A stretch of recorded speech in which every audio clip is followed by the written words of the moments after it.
Welcome to the Deep Seated Podcast, everybody. What's up, guys? What's going on, fam? I think that was as appropriate intro as any. What gave you the idea to do that? I watched 2 episodes of it last night. Wait, the OG one? Yeah, it was straight OG okay, because I saw Fuller House hop on to Netflix and I haven't seen it yet. You haven't watched any? I haven't watched any of it yet. Yeah, I know, right? Did you? No, I didn't. So I was kind of like in my head, what a perfect series, because you know how I always talk about how I love to like just throw shit on in the background and it's like, oh yeah I like and to keep on moving. You low-key know it. Yeah, so yeah, you're yeah. like, oh, I remember this episode. Fucking exactly. So I did that last night with Full House. I was like, yo, Fuller House, I got to do it at some point. And then Full House was right beside it, like to the left, and I was like, okay. Is it on Netflix too? Yeah. Oh, I didn't know both were. Yeah. Well done, Netflix, on that one. Shit. I thought they were just doing the new one. That's what I had thought too, right? So fucking hopped on in and fucking, I gotta say, I'm the nostalgia was back in full force. Oh, no doubt, no doubt. Oh man, that show, dude. Just even that 10 seconds of the intro that I just played. I bet you so many people would just been like, "Whoa, oh shit!" Fuck. Right? Like, you know, I forgot that existed. You know, cats going fucking buck wild in here. But yeah, that's so funny. Did you watch that Hot Ones with? Yeah, you know I think that's also what kind of kicked. Okay, subconsciously sparked it. This little full circle thing where my brain was just kind of like, "Yo, just saw Bob Saget on Hot Ones," which was fucking hilarious. And that's what I thought when you played this. I was like, I bet you it's because of that episode. Yeah, you know I'm on point with Hot Ones. Yeah. I love First We Feast. Sean Evans is fucking the boss. I fucking love that guy. The ultimate hand talker. The ultimate, right? and now my favorite one is like he wasn't sure what to do in the kitchen, so now everything is just a little bit of tomato action. Just a little bit of sauce action. This one. And everything's action. You know what I mean? Everything's just a little bit of podcast action here, is what he would say. Yeah, but funny. Yeah, that's fucking dope. So I was mentioning to you that I just hopped back into drawing. And which I was working on some logos and shit. And just something I used to always love doing. So what better to throw on in the background to let my brain just kind of then fucking Full House. So that's what happened. I put on a couple episodes Full House and I came up with a logo. So yeah, you're right, man. Nostalgia factor. Yeah, dude. Like, first episode is the one where they. I don't even Did you what? I don't even remember them. Like, okay, I'm sure as soon as it's on, I would be like, oh fuck. Yeah. Joey and Jesse have to babysit little baby Michelle, and they don't know how to change the diaper, so they're straight up in the kitchen putting it in like a turkey roasting pan, and then spraying its ass with the fucking the little thing from the sink, like, you know, like the little pull out hose, the little. Oh shit! I actually remember that scene. I remember that. Yeah, and then and then they're holding it in front of a fan and shit. Is it oscillating? Yeah, it's oscillating fan, and so they're trying to follow the oscillate with the baby bottom, and then what did they wrap the towels, like wrap the baby in towels instead of diapers and shit. And but it was so funny. It was the classic thing. You're like, whoa, that's all in the first episode. Like your brain just instantly refires all these synapses. And it's just like, oh, geez, I remember that. Like just kind of even what happened to you there for that second. You're yeah. Wait a minute. I don't remember any of that. And then I mentioned that. You're like, oh, I remember that. Yeah. I remember that scene totally. Yeah. As soon as you did like the motion of the hose, I was like, I could totally picture it. Because it was so animated. Like he was doing this shit and like, it was so over the top, so 90s fucking sitcom. Dude. Just, it was good times. It was There's good times. a lot of good shows. Yeah. That era. Yeah. For real. Man, I'm trying to think what was my go-to. Full House for sure, but I think Saved by the Bell. Saved by Bell was the big one. Was like the one that was more relatable because of my age was Boy Meets World. That one was just like, oh shit, and then come on. I was like just too young. Right. But I was essentially the same age as, or like a year or two younger than fucking whatever his name was. I feel like he would have been closer to my age than the cast of Saved by the Bell would have been. Right. Because like Saved by the Bell was high school. I like Saved by the Bell more. Oh, dude, fucking Family Matters, Steve Urkel. Family Matters and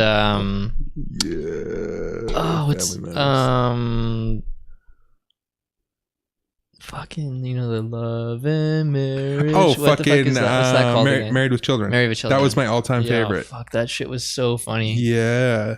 So I'll most ask you just this. dry humor. Yeah. Did you have any shows when you were a kid that your parents like forbade you to watch? Simpsons? What's funny about that? Okay, so that was a big one for a lot of people. Yeah. Simpsons was the main, but it only lasted a little while until my dad, like, I swear it was like we weren't allowed, and then my dad would walk in on my brother and I watching it. Right. And then he'd be like, "Hey, what are you guys watching?" Right? And it was more of like my mom was like called the shots, right? Yeah. So my dad like almost didn't really know what we were and weren't allowed to watch, right? Because my dad would always be working, and so I swear it was one of those moments where we're sitting there fucking howling, laughing, and then my dad walks in, and we're like, "Oh shit," right? Like, and we were like, "Yo, be cool," right? And then he walks in and he's like, "Hey, what are you guys watching?"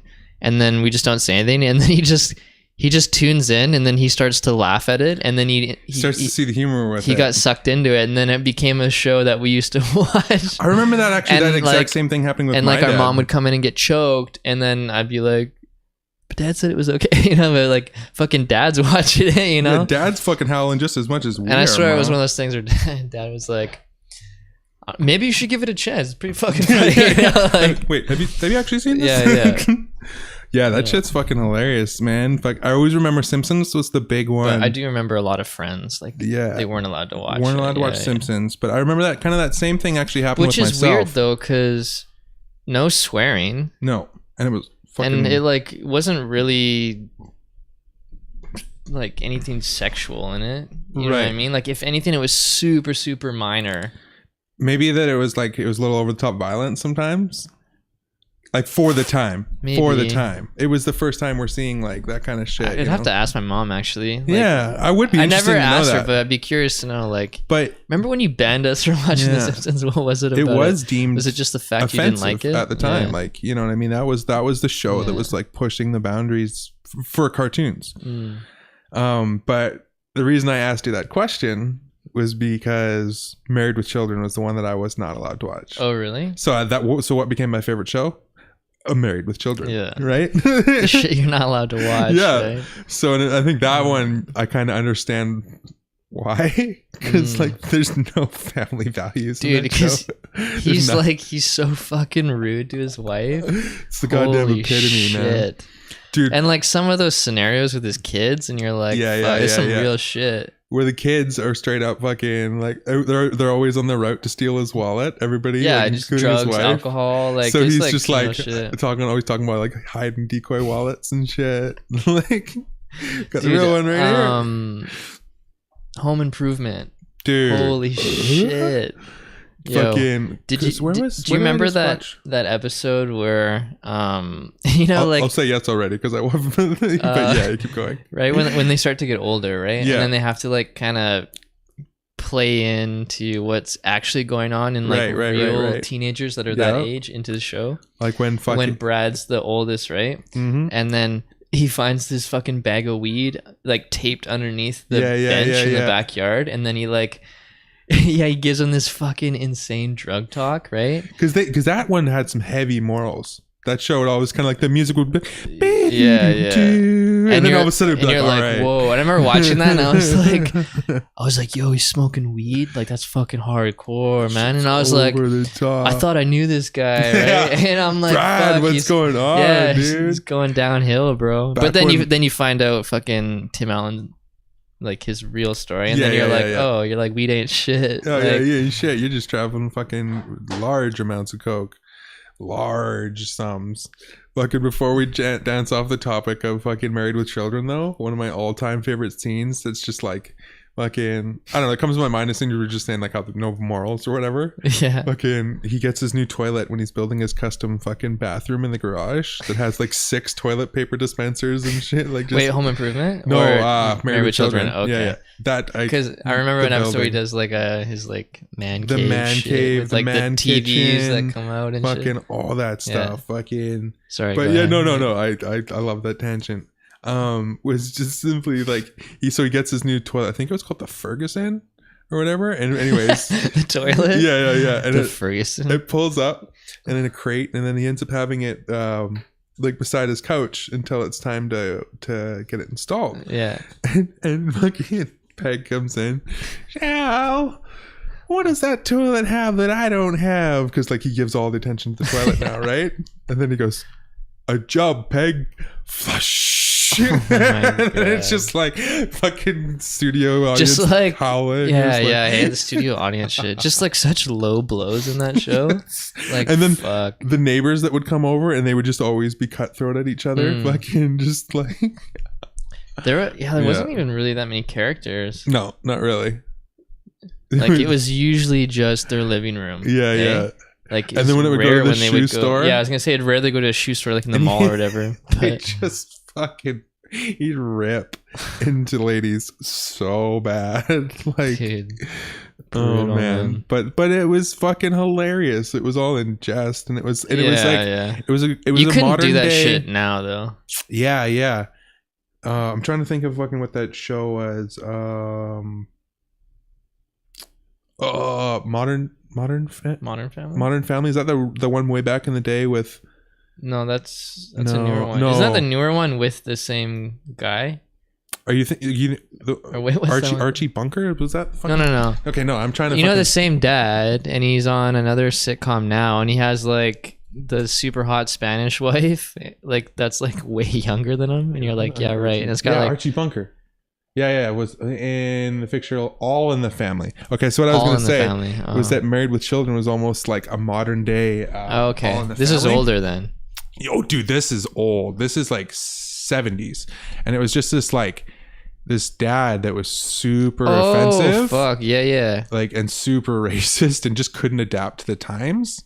And was just stuck in his ways. But that's what the jest was. That was the joke at the that modern times, dad that couldn't adjust. And so I feel like that it was kind of fucking that Married with Children was almost like the modern day All in the Family for that time. You know what I mean? I see what you mean. Yeah. You know, like the modern kids doing their fucking, you know, the crazy shit. His daughter coming in, grunge like stage. Yeah. His dirtbag little kid stealing his wallet and this photo. Yeah, so it's fucking good old fucking nostalgic TV shows. Yeah, dude, I watched that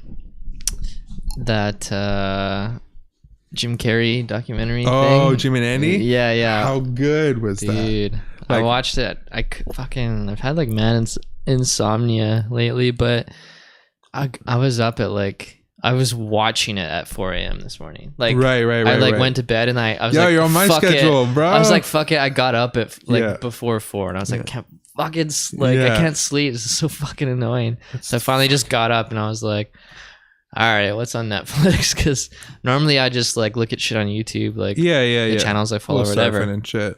But that was like one of the first 3 that I saw, and then I was like, this is what he's talking about. And then I was like, do I really want to like? I have to be in the right like mindset to watch a documentary. Yeah. You know what I mean? Oh, 100%. I agree with that. And I was like, am I ready for this? And I was like, fuck it, I'll give it a chance. But whoa. Respect. Dude, respect on all fronts. Just like how well the documentary was done to what the actual story of it was about. Just showing you the honesty behind the scenes and how everything was portrayed. And like, you know what? You almost see what I mean now? How he just like kind of like let himself go. Yeah. And like became Andy. Like, yeah, and he has a line in it that really fucking summed it up so well.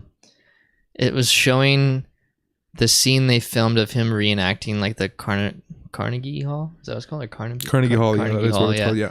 It's like a bird's eye view of him walking up the aisle, and he's narrating over it, and he's talking about being so. in the character, and he was like saying how it was I think he said it was almost liberating being this character. Yeah. Like, because he could like let himself go, right, like from his own life. Yeah. And then he talked about it when he was finished, and he said it took him a while to get back to being Jim, you know. Yeah, because I And- remember you asked me that question. You're like, Yeah. oh, I'm interested to see the come down from the character. Yeah, But if I you're didn't so go into in- it because if I'm like, so yo, you gotta involved- see yeah, that. yeah, because if you're so involved, right, like it's like it's cool that you're so into character, but right. I want to know how you got out of it and how it Which affected was- you. Because at the end of the day, they're like, all right, that's a wrap, and then you're like, oh, so yeah, so like no, he just like went home as now Andy what? until the Right? fucking shooting and then was you done. just gotta like, okay, so Oh, and for anybody that doesn't know what we're talking about, just because I realized we hopped into it on this yeah. episode, Jim and Andy is a documentary about Jim Carrey, who portrayed Andy Kaufman in the movie Man on the Moon, which came out in like the late 90s, I believe it was. 98, I think. yeah, I could probably find out because yeah, there's a computer right there, but let's go with 98 for this Okay, one. yeah. But yeah, so the 98. simple fact, that's what we're talking about. And this Yeah. documentary just came out on Netflix like a week ago, and it's fucking Yeah, just- because you watched it when it was like, yeah, it fresh came out out the the day oven, of. right? Yeah, I had that because they have that thing now where you can add upcoming shit to your list, so it almost notifies okay, you when yeah, it comes out, just like, yo, it's time to watch this. So I was like, oh, well, I guess so. It's fucking handy. Yeah, but same thing. yeah. Yeah, well, you were almost saying like you have to be in that mindset for documentary stuff, and it was just like it all lined up perfectly that night. It was like came out, I was in the mood, I needed that like little inspiration, a creativity kind of thing. Yeah, and it really was a bit of like an inspirational like Yeah, boost, little nudge. yeah, a little you know, just energetic- like hearing him talk about it, Right, and right. like, yeah, I was like, huh. I was like, You know what I think my favorite part that I really took from that was that he said letting himself go like so in depth that when he would become Tony Clifton, he said it was almost like therapeutic because he would Yeah. watch back the stuff from the documentary and he'd just be letting out stuff where he'd be ripping on himself. yeah, yeah. Like he'd be making fun of his own insecurities. Because he was saying like some of it would be improv, right? Right. And when you're improving, you can only pull from so much Stuff that you until actually like know. your list of go-to things, and then eventually that list runs out. Yeah. And then all you have to pull from is like your real life Yeah. and your real insecurities. Yeah, so he just starts out like as Tony Clifton Yeah. making fun of Jim Carrey. Yeah. But he's Making fun of the shit that he's insecure about. yeah, and it was just like, and then Yeah. he just kind of like was just realizing that like, whoa, that is actually who I became. Yeah. And then Like- he mentioned that too, right? That sometimes you don't know it until you say it yourself aloud. Right, Right? exactly. And then he was like, oh fuck. yeah, like, yeah. And you're like, damn, bro. Yeah, like it's just that's some deep. fucking profound shit, dude. And you know what? I felt Yeah. that shit on different levels. Like just even back a couple times from like watching back on our podcast, even to like Yeah. with my vlog was a big one. Like it's almost even been like a therapy in a sense where it's like my whole thing with myself is I've always tried to be honest with everything, right? Mm-hmm. So if I'm putting out a goddamn video that's supposed to represent me and what I do, I want it to be honest as fuck. Yeah. So then like you watch it back and you're kind of like, oh, like how, and then your brain starts Well, like 'cause it's- realizing yeah. how do I represent myself? How am whatever you're saying is like it's your opinion, right? So it's Yeah, like you yeah, can't yeah. copy someone else's No. opinion when you're just speaking naturally, Yeah. right? Yeah, exactly. When you actually let yourself just off the cusp go with shit, you know, it's not like I like write out scripts for anything or you know shit like that. Yeah, but yeah. it's to the other shit, whether it's But just how many people do you think do like in leave the a front. like in the vlogging community? Do you think Oh, there there's a there lot are of lots people. of people that Yeah, for sure. Well, I mean, I understand it on a certain front too. Like aren't legit? I'll even say it. Like I've started talking about it more. Like the fact that like, you know, I do deal with anxiety and depression and stuff like that. But there's been like a lot of talk about it in the community about this like faked positivity kind of thing. Because there's so many vloggers that are like, I mean, I'm Fake guilty of it. positive? Oh yeah. Yeah, where you want to have a video that uplifts people rather than just being like filming yourself being all fucking bummy and like the whole thing. But like, Because yeah. but I feel if you do that properly though and you work it within the story, you'll probably end up cheering yourself up and you can actually make it interesting if done right. You know what I mean? Like, but I don't know, it's hard. So but it comes to that same thing though when you start realizing that like the way people portray themselves on social media platforms, you're just like how many of you are just creating characters? God. You know what I mean? God. Just like And like fucking cats. some of it, dude, it's like so just cringy. Oh, Is like the best word. Yeah, like I yeah. just like ugh. And right now, because it's like Black Friday and Cyber Monday coming up, seeing like videos being posted of like crazy sales, and people are just like fucking cutthroats, dude. You see the one over like people fucking like over the there's like a crate of like TVs or rice cookers. Oh god. And they fucking run at it, and this girl gets like tackled into it. She falls over it, destroys the whole boxes, like the crate of these things. Yeah, it's falling through it, but like rather than like worrying about like making sure she doesn't like fall and hurt herself, she like grabs one on the way down. But it gets better. That's just like the little part of the clip. There's a fucking like a mom and her like 5-year-old kid, and he's got one in his hands. This lady runs up to the kid and steals it out of his hands, and the kid's just like, bah! Like what just like he's looking around him, and there's people getting tackled and these things going on, and somebody steals one out of his hands, and he's just like what? Actually, let me find it. Yeah. That's and like clip. just seeing every company's posting Black Friday, Cyber Monday sales, deals, and like ads Guilty. like on everything. Guilty. Well, but it just like it's fucking it's disgusting to me, dude. Yeah, like it's the one where when you actually start seeing the like people the they don't need any of this stuff, man. And it's just people are just going fucking crazy for. Actually, this clip was from 2005. It's like, dude, you don't need a fucking rice cooker. You don't need this TV. Yeah. It's like you think it's a good deal. So you're just fucking like it could be anything, right? Falls over the shit. Yeah. Right here. Steals it from the kid. Oh, this is an older one. Yeah, I just realized. Yeah, because I remember this lady and she's like, "Help! Someone help!" Right? Yeah, and she's all screaming for help and shit after steals it. Yeah, she's the fucking savage. But yeah, it's just crazy. Like it's just like the animalistic instincts that come out in people during this kind of shit. It's fucking mob mentality, man. Yeah, absolutely, dude. To like, because like, think about these, man. Like, say you film these. Everyone that is participating is being filmed. Yeah. A week later, say you sit them down and you show each one of those people that video. Starting to happen now, right? Like some of them, I bet you would be like, I don't even really remember that. Like they almost black out. Yeah. They're like, it's just like you said, this animalistic thing just takes over, and they just go fucking like great white man. Their eyes just roll over, and like a raw meat, and they're just like, huh? Yeah. Oh, I just ate a person. Like, you know, it gets crazy. And you're just like, dude, it's just like this rat race that people are trying to keep up with and be involved with. And I'm just like, I couldn't more be like, I'm good. Like, I don't even think it's that, to be honest. I think it's the Black Friday, like people who go to these things, that kind of stuff. It's just like the thought of a deal. Yeah, I think that's a good part of it. But it comes down to a lot of things that for a lot of these people might be that adrenaline spike. You know what I mean? Like the fact that they've done it before and they knew how exciting it was, and or you got a salad. The thrill of the chase. Yeah. It doesn't matter if I came home with a rice cooker. I got that rice cooker, 40% off. And the battles I went through. You think you got it 40% off? Yeah, that's the funny one, right? Yeah. It's like, as myself, I'm always just kind of like looking at like how businesses advertise themselves and just like pricing on things anyways of stuff that I'm interested in. And so when Black Friday comes around, I'm like, okay, let's see what kind of deals people are doing. Yeah. A lot of times they like mark it up to mark it down. Yeah. I remember you're like, what? when I used to work retail. Paul's, right? Yeah. Shouts out Paul's Boutique. Shouts out, man. I bought so many pairs of shoes there when I first got into like shoes. Yeah, skate shoes. That was my era. Shit, yeah, that was my go-to. Hell yeah.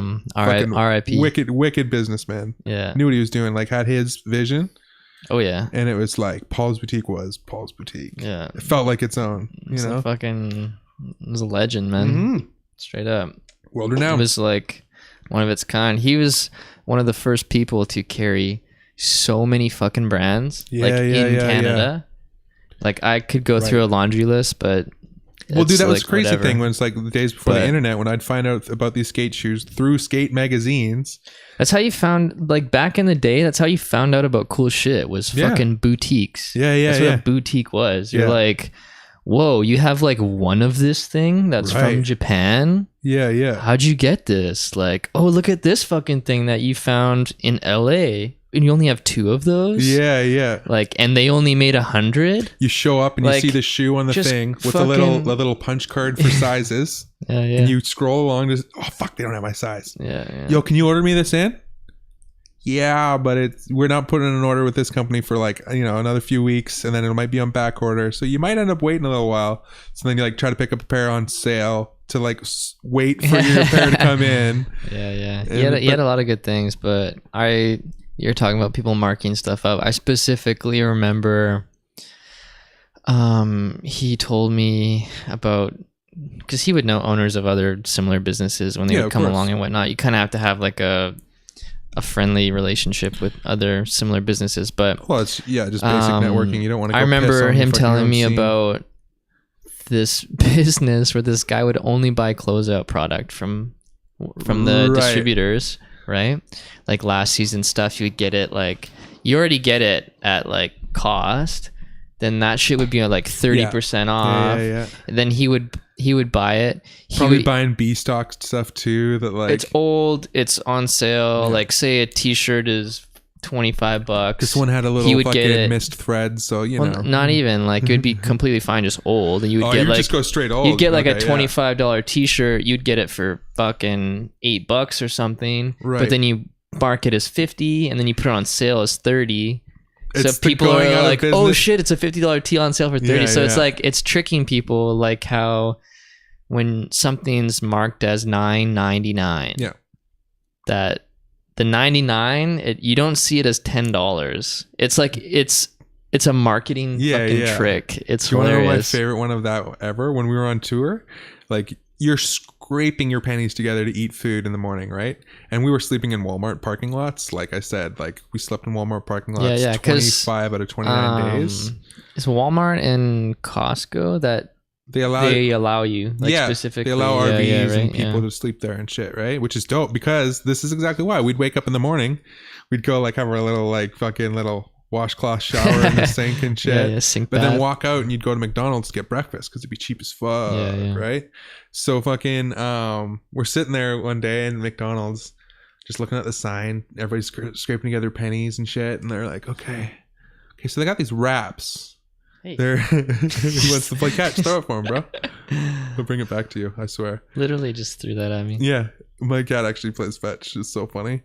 But yeah, so we were looking at this thing, there's this wrap, $1.99, or Big Bubble, fucking 2 wraps for $2.98. You're like, $1.99. Oh shit, I'm not gonna lose money on this deal. Like, you're like, dude, what a deal. You get 2 for the price of 2. Like it's literally just 2 added up. Well, but it sounds cheaper because it's 1 cent. Was it 99 cents or $1.99 for the one? It was $1.99 for the one, and then $2.98 for 2.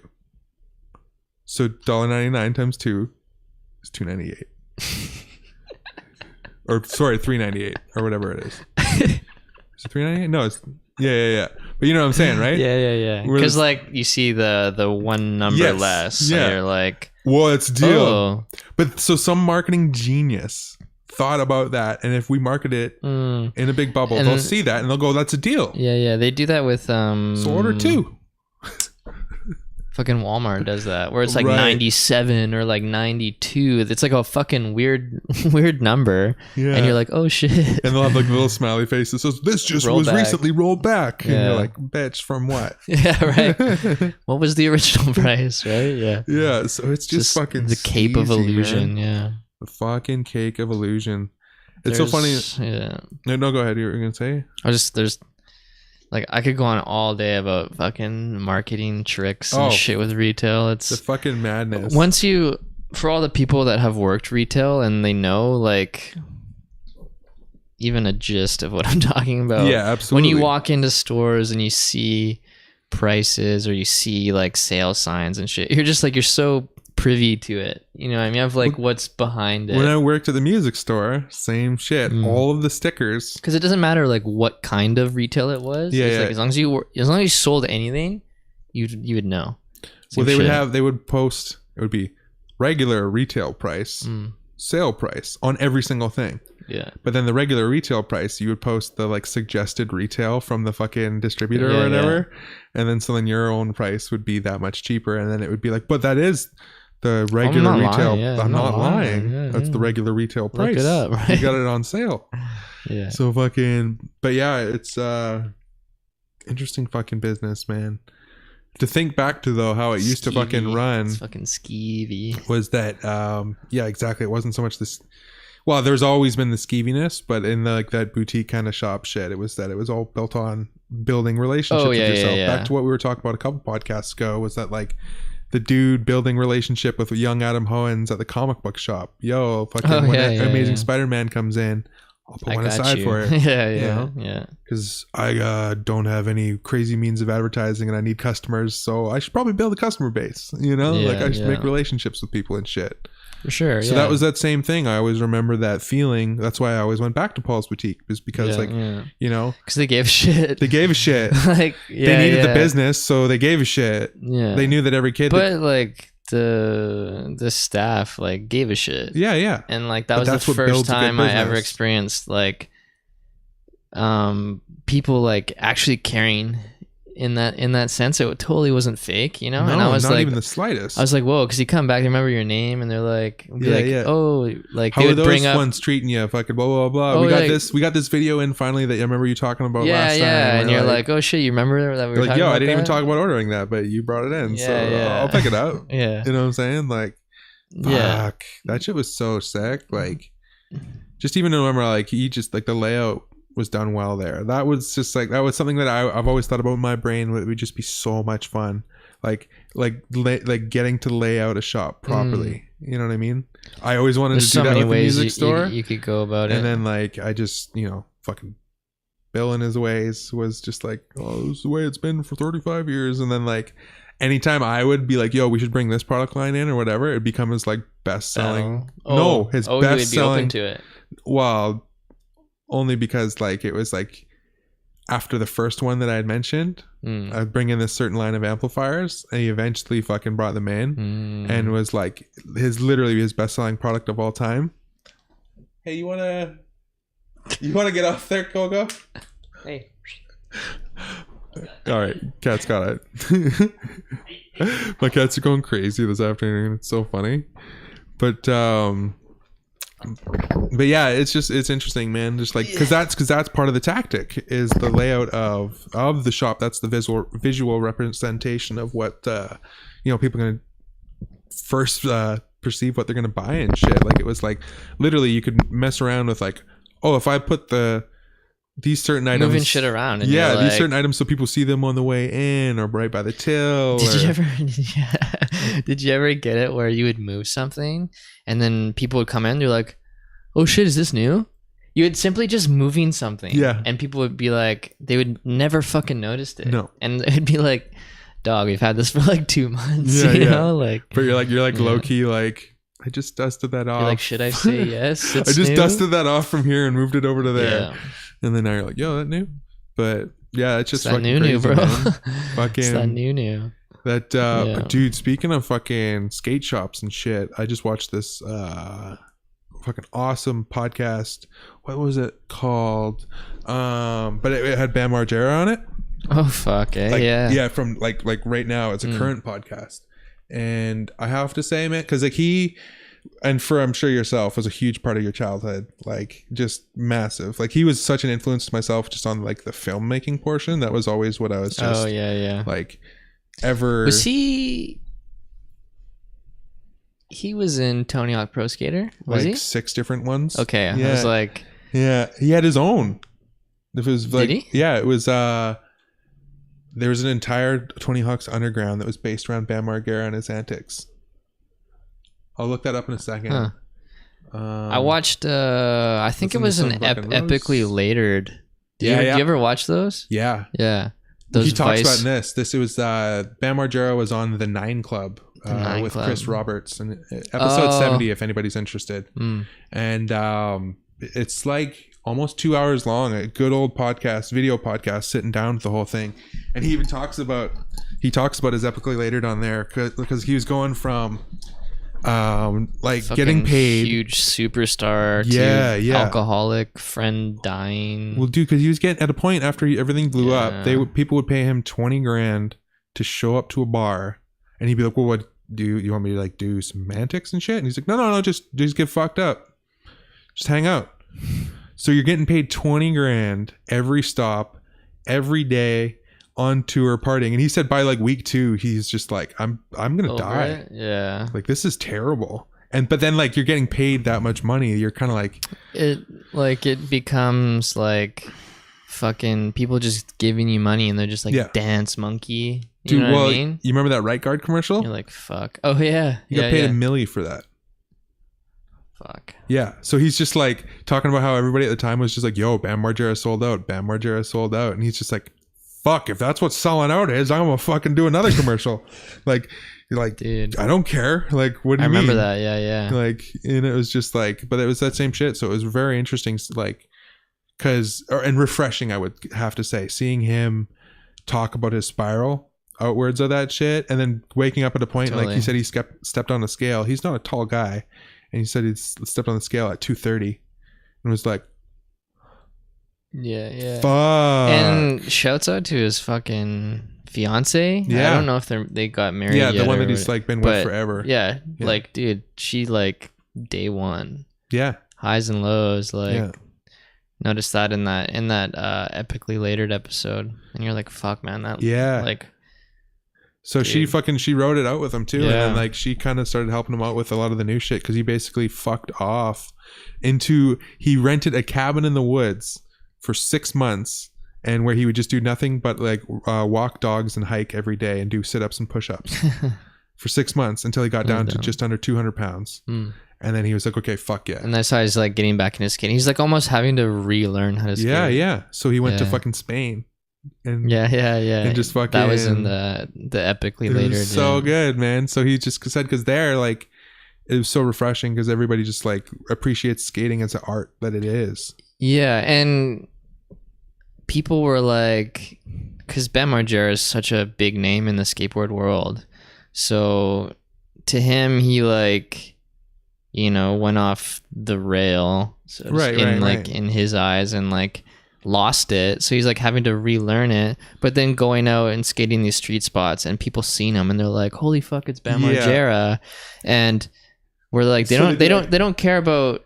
Everybody brings out their phone and starts filming him while he's fucking warming up too. Yeah. But everyone was just stoked to just see him skate, and that like got him stoked on it. Yeah. You know what I mean? Oh yeah, that version of it. Yeah. You know, like he was like, he's like, fuck, like these dudes are like, they're just stoked to see me skate, even though he's like, "Oh, I fucking like I suck right now. I'm having to relearn everything." Yeah. But he's like, it doesn't matter though. He talked about it too, where he was just like, the reason I had to go fuck off for a while, he's like, it's like, even if I learned how to do a crooked grind when I was 230 pounds, nobody wants to see a fat man do a crooked grind. There's no way you can make that look good. Like, you know what I mean? So he was just like, I got to get back to what I know and get back in touch with himself. And like, just, it was, again, just like I say, kind of like refreshing to see somebody be able to take that step outside of their own life. Yeah. And like, even see him be like, I wish I enjoyed the moment more while I was doing like the Viva the Bam stuff and all this other stuff. And like, because he's like thinks back about it, and he's saying that they were on Viva la Bam, they had a 300 grand expense per episode for fucking shit up. God. So he said he would be coming up with ideas, and then MTV would actually go, "Is that it?" Oh, dude, they're just like, is that it? They're giving you the tools to destroy yourself. And they're paying for the tools that they're mixed giving in with like that, right? God, man. So fucking like another one, like I say, just another and one. And it'd be like, you don't know any better, because they're trying to convince you. 25 at the time. It's like they're trying to convince you, but you don't see their like fucking evilness behind it. Like in that documentary, the Jim Carrey one, when he was talking about how he can go back and see the roles he's played, and he can see what state of his life he was in, it would Right. be reflected within that character. And Dude. he was talking about Eternal Sunshine of the Spotless Mind. I'm so glad you're bringing this up. He brought that up, and he was like, I remember talking to the director, and a year before they started filming, and essentially like the interview process or whatever. Like, he's like, and he said, he's like, at that point in my life, he was completely lost after like a breakup, right? And that's basically what that movie was. Yeah, wanting to erase somebody from your memory so that because like you're just in that slump state. And he was like, that's what I was in. And he said he was talking to the director a year before they started filming for that movie, and that's how he was, right? And the director, he was saying the director was like, this is perfect. He's like, how you're broke. He's like, you're so broken right now. Like, so he said, and he says, stay this way. Yeah, please don't get better. Yeah, don't get well. I think that's what he said. Please don't get well. Yeah, I think was that he said the words were, and it was just like. And then Jim Carrey was like, that's how twisted this industry is. So you're telling me for a year you want me to stay broken? Yeah, and find things to keep me broken. Yeah, so your movies like good. Yeah, when he said that was like. It's a little heartbreaking. I'm not gonna lie. I was like, fuck, dude. Like, well, I kind of, to be honest, like I always wanted to go into that scene when I was a kid because I've always just really wanted to entertain people. Like for a long time, it was like acting. Well, it was more so comedy? comedian. Like I wanted to be when I was a kid. If you asked me when I was a kid, I would wanted to be a comedian or a comic book artist. Right. You know, so just basically entertaining people in some form, right? Yeah. And you know, even in because I knew comic books, I had a little bit of humor here and there. Sometimes my favorite characters would always slip something in. Spider-Man always had a little quirkiness to him. Deadpool always was fucking joking around and shit. Yeah. The Max was fucking like a pun on himself. Like it was just like. What was that I remember watching the cartoon. Was that like Cartoon Network? No, that was MTV Oddities late night, fucking like 2 a.m. and shit. So it was like this, like that's why so many people didn't watch this shit. It was little like, and they had the head and fucking Savage Dragon. What else did they have? Savage Dragon. I have a Savage Dragon figure. Duckman. We had fucking Jason Alexander. Yeah, that one. George Costanza. Voicing fucking this offensive fucking duck. Yeah. Oh, I love that show. Oh yeah, fuck. What else was on there? Rogan's playing with the handboard now. What's this thing? What a fucking goof. Oh man, but yeah, like so there was that time slot of like I think it was like 3 hours straight of like fucking. I feel like Ren and Stimpy would have been on there. Maybe. Yeah, that was in there odd times too. Yeah. For sure. Kind of MTV Oddities, man, that was the fucking shit. When it had that crazy animation with like the eyeballs and shit, it would start and it was like, was it claymation? Yeah. I think it was claymation. Like, yeah, it was. Yeah, and like eyeballs with like tentacles or some shit. Like, yeah. Slowly coming back to me. Yeah, fuck. I wonder if I can even find. I bet you there's MTV Oddities intro on fucking. Oh, for sure. MTV Odd. But there was also, the Cartoon Network had like a late night thing too. Many are the darkling forgotten. Yeah, total fucking. Look at this shit. Secret fascination with him. Okay, it wasn't claymation, but it was just this like fucking. I love that hand animation style. But rather, draw back the canvas portal. There it is, the Max. Yeah. There's that eyeball. Yeah. Okay, it was like an eyeball plant. Right? But dude, just even that, like fucking. The head. That show was. I loved that. The animation on that show was crazy. Well, dude, you had and I was like, I was so young. I was like, whoa, this shit. There's like, this seems like shit I shouldn't be watching. Well, that was that vibe I always got from the Max. What is it? Was like, this is shit so dark and goes into like depression and anxiety and all this shit that's like. And you're like, they put this kind of shit into cartoons. Oh, okay. I have to watch the fucking trailer for the Max here. Was this the intro? I think this is the trailer.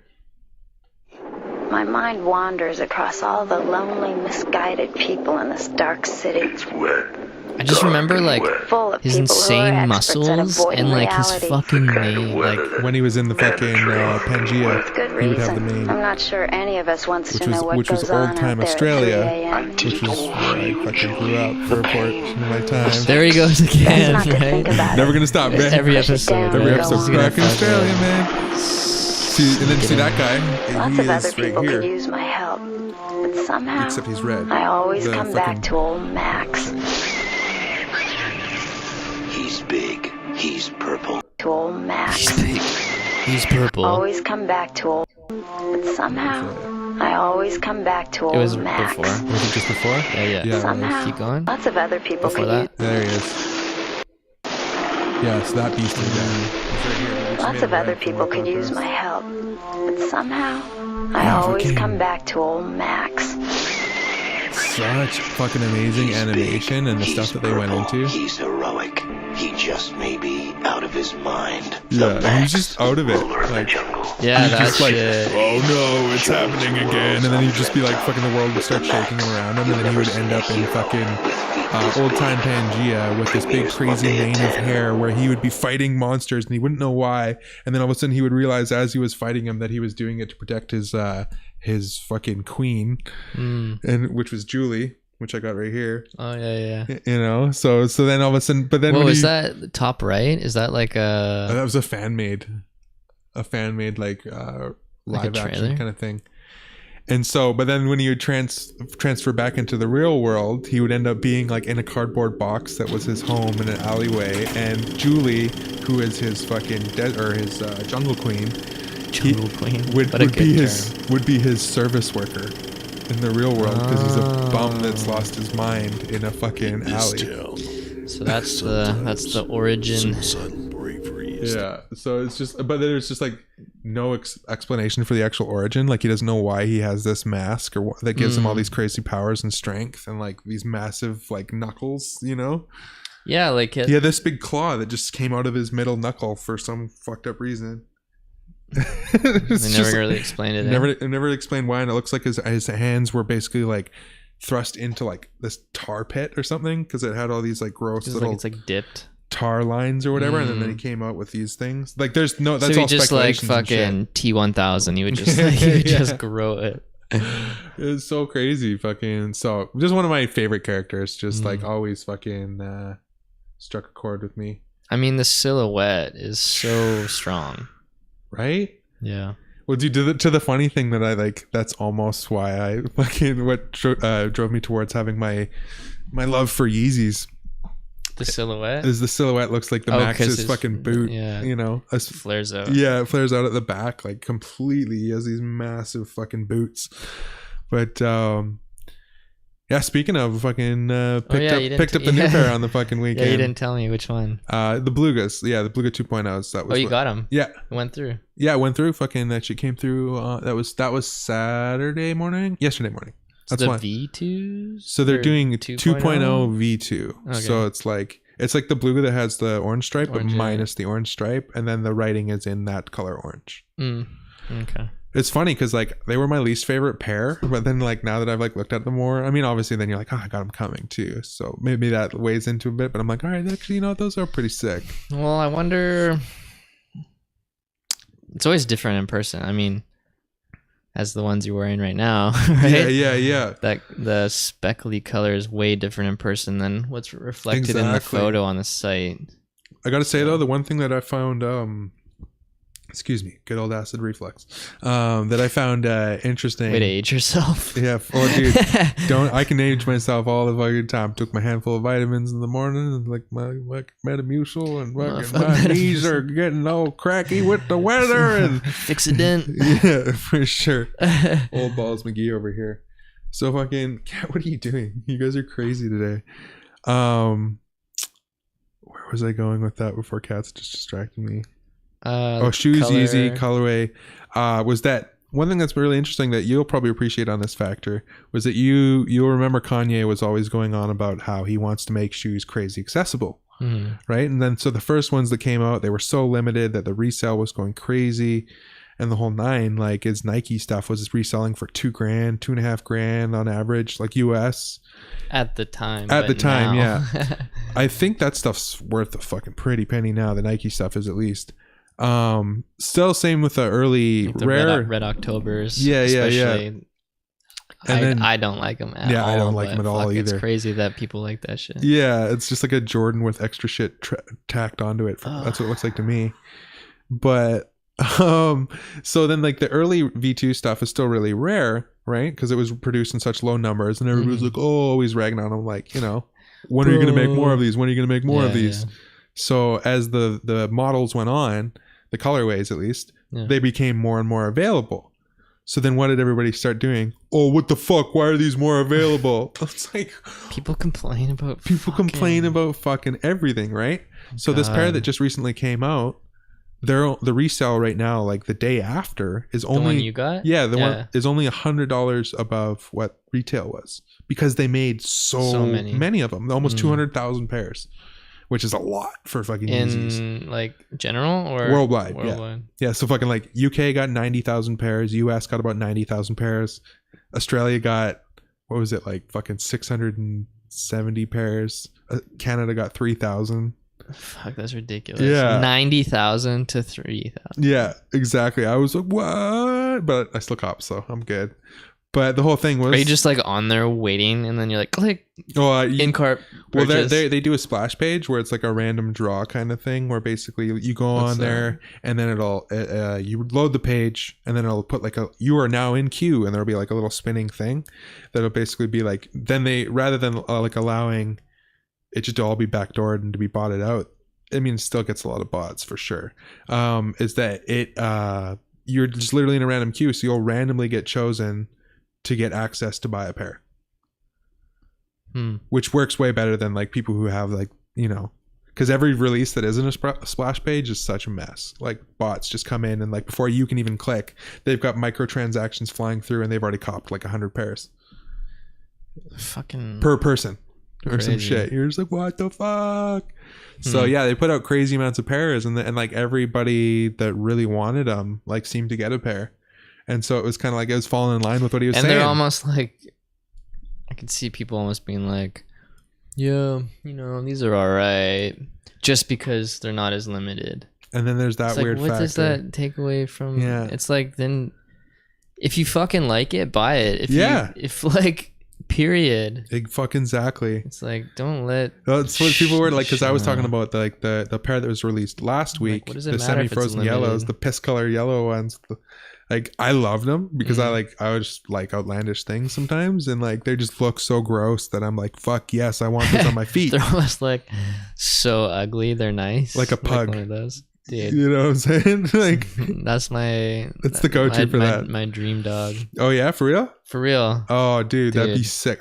Pugs are fucking great dogs. Like yes, I mean, there are ugly pugs, but there are some fucking super cute pugs. But you do have to admit though, like it's still like it is the case that like there's so much wrong with their face that it's cute as fuck. Yeah, you know what I mean? It is that. I mean, like you are so far gone from a wolf. I mean, on like one hand, like they're just the perfect size. Like I think as a dog to own. Because there's a certain small dog factor that like when they're like, I wouldn't get anything smaller. Yeah. But like I'm like hesitant about something bigger. Right, you know? right. As much as I would like a big dog where you can just fucking bear hug it, you know, but it would just fuck your car up, it'd fuck your house, it'd fuck everything up. So a pug was like, I don't know, always stood out to me. I think it's because of Men in Black. What was that like, dog's name? I'm just gonna even just look I'm not sure. There's fucking classic. It's been too long. That's my earliest memory of a pug is Men in Black. I almost watched Men in Black the other night. Frank. When he's fucking shaking him and shit, so cute, dude. And I mean, on one hand, there's like crazy problems with pugs. Like I went like in full research mode. Like I was like saving to buy one, and like looking up all like the grooming tips and stuff. Like yeah, dude. They have crazy skin problems because they're folds. You have to clean their folds in between. Not as intense as bulldogs, but they're just the same thing as bulldogs. Like their nose and their eyes and their ears, you really have to like maintain and clean. And their paws get really fucked up and dry and cracked, and like it's like super painful for them. So like I was even researching these like special like moisturizer like you like scrub into their pads and shit, and let alone the breathing issues. I mean, they're just so much. They've been bred down to that squished face. That they have that same kind of facial construction, like I say, as a bulldog. and it's literally that exact same thing. Like a bulldog's my dream dog. Bulldog. Yeah. American bulldog, or I do like British bulldogs a lot too. But then Smaller, same yeah. thing. I fucking researched into them, and I was just like, That like the I medical can't. bills. I'm like guaranteed fuck, I hip still want surgeries, one. guaranteed. Oh, yeah. Like with bulldogs, it's really yeah. bad. Yeah. And same thing though was like the grooming aspect of it was like, okay, so expect every a day lot of money to be fucking cleaning every inside It's of like a- every fold and whole and Like, hole. And Yeah. fucking, and he's still gonna fuck up a lot of shit. Yeah. And like, and then on top of that, just like you're saying, the breathing issues, the fucking like the funguses and Exercise, fucking yeah. exercise that he needs to get and all this other shit. That it's just kind of like, It's a child. "Oh," it's more than a child. It's more than a child because it's in a sense because of It's a lot of the work. possible medical issues like Yeah. are like literally like you're A not lot gonna of have money. like a kid and be pretty much guaranteed a hip surgery within the first 10 years of his life. You know what I'm saying? Like In theory. in theory. Yeah. Shouts out to anybody that does have to deal with that kind of stuff because that's gotta be fucking hard. You know what I mean? Like my cousin grew up with cerebral palsy, Fuck. but guess what? Motherfucker, a few years ago, just came out with gold medal in Special Olympics soccer. Holy shit. Yeah, really? yeah. Damn. Shouts out. Shouts out to homie. Yeah, fucking. Fuck yeah, man. And it's just that kind of stuff where now he's like, he's living a normal life. He's older than I am, and fucking. But it's just that kind of the same kind of stuff where you get to see that on home front. Fuck. That's gotta be rough, man. Just like the everyday little shit, right? Yeah. Oh, absolutely, man. Like to little shit where like we were brought into. Like that just brought a lot of awareness, like I say, to stuff. Like we've had lots of kind of that kind of stuff within the Shit you family. take for granted, right? Yeah, where it was like he had this dress for he brushing had your this teeth. fucking this little like indent on his fucking throat, and then we were like, what the fuck's that from? Like, and it looked like almost looked like a hole, and it was from when he was a Surgery? kid. No, he fucking tried to I don't know exactly how it happened, but he like had hit the pot of boiling water off the stove. And it flew onto his neck, and it fucking burnt him so badly that it like that one spot it fucking almost burnt through his fucking neck. Oh Jesus. And it was just like shit like that when you hear about a kid. It's like, okay, so don't fuck with the stove, Dude, man. like Hot water? it's insane. Dude, like the amount of damage it can do. I remember Jeez. Or even just steam. yeah. Well, steam. I mean, that's the Um, next evolution of it. And fuck, where was I? I was at the New West Hospital right. with a friend of mine, like waiting in the fucking triage room. Is that what they call it? Yeah, I don't know. Like Party it's not room? a waiting room, party room. Yeah. Fuck the pre-waiting waiting room. Yeah, the pre waiting room. Anyways. Yeah. And this lady just fucking like almost just I don't know, it's like boom, like I saw her just like kicks the door open, so like everyone looks Yeah. over when she comes through. She's holding her like, man, this kid must be like maybe 2. The kid is just bloody murder, right? And you're like, I just got chills, dude.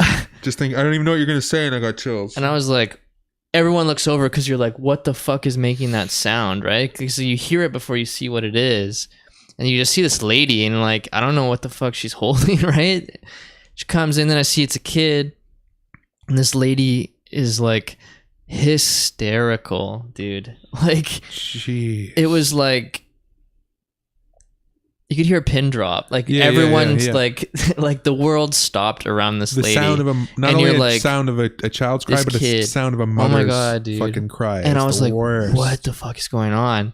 And she couldn't even like get it out, like what the issue was. Like, you know, like, right. so you're like walking beside someone and there's like something on the ground and then they're almost about to step in. You're like, and you can't get the words out. It was something Yeah, like that. yeah. She was like so hysterical. Well, your brain's just She was overloaded. like, couldn't form in like, Adrenaline's clogging shit. and people rushed over to take this kid, and then as they took the kid and like the gap from like where she was and where they were and when they handed over the kid, so there's like this much of a gap where I saw the kid for that second. right. And the kid was just these boils crazy and shit. patches, dude. And yeah, like the skin was bubbling, and I was like, what the fuck? And then they took the kid immediately away, right? And then someone had to like fucking hold this lady down. And then some dude came in after. I think she like lived in the basement of this guy's house, and this guy was like, so long story short, kid somehow ended up with fucking like boiling water all over him.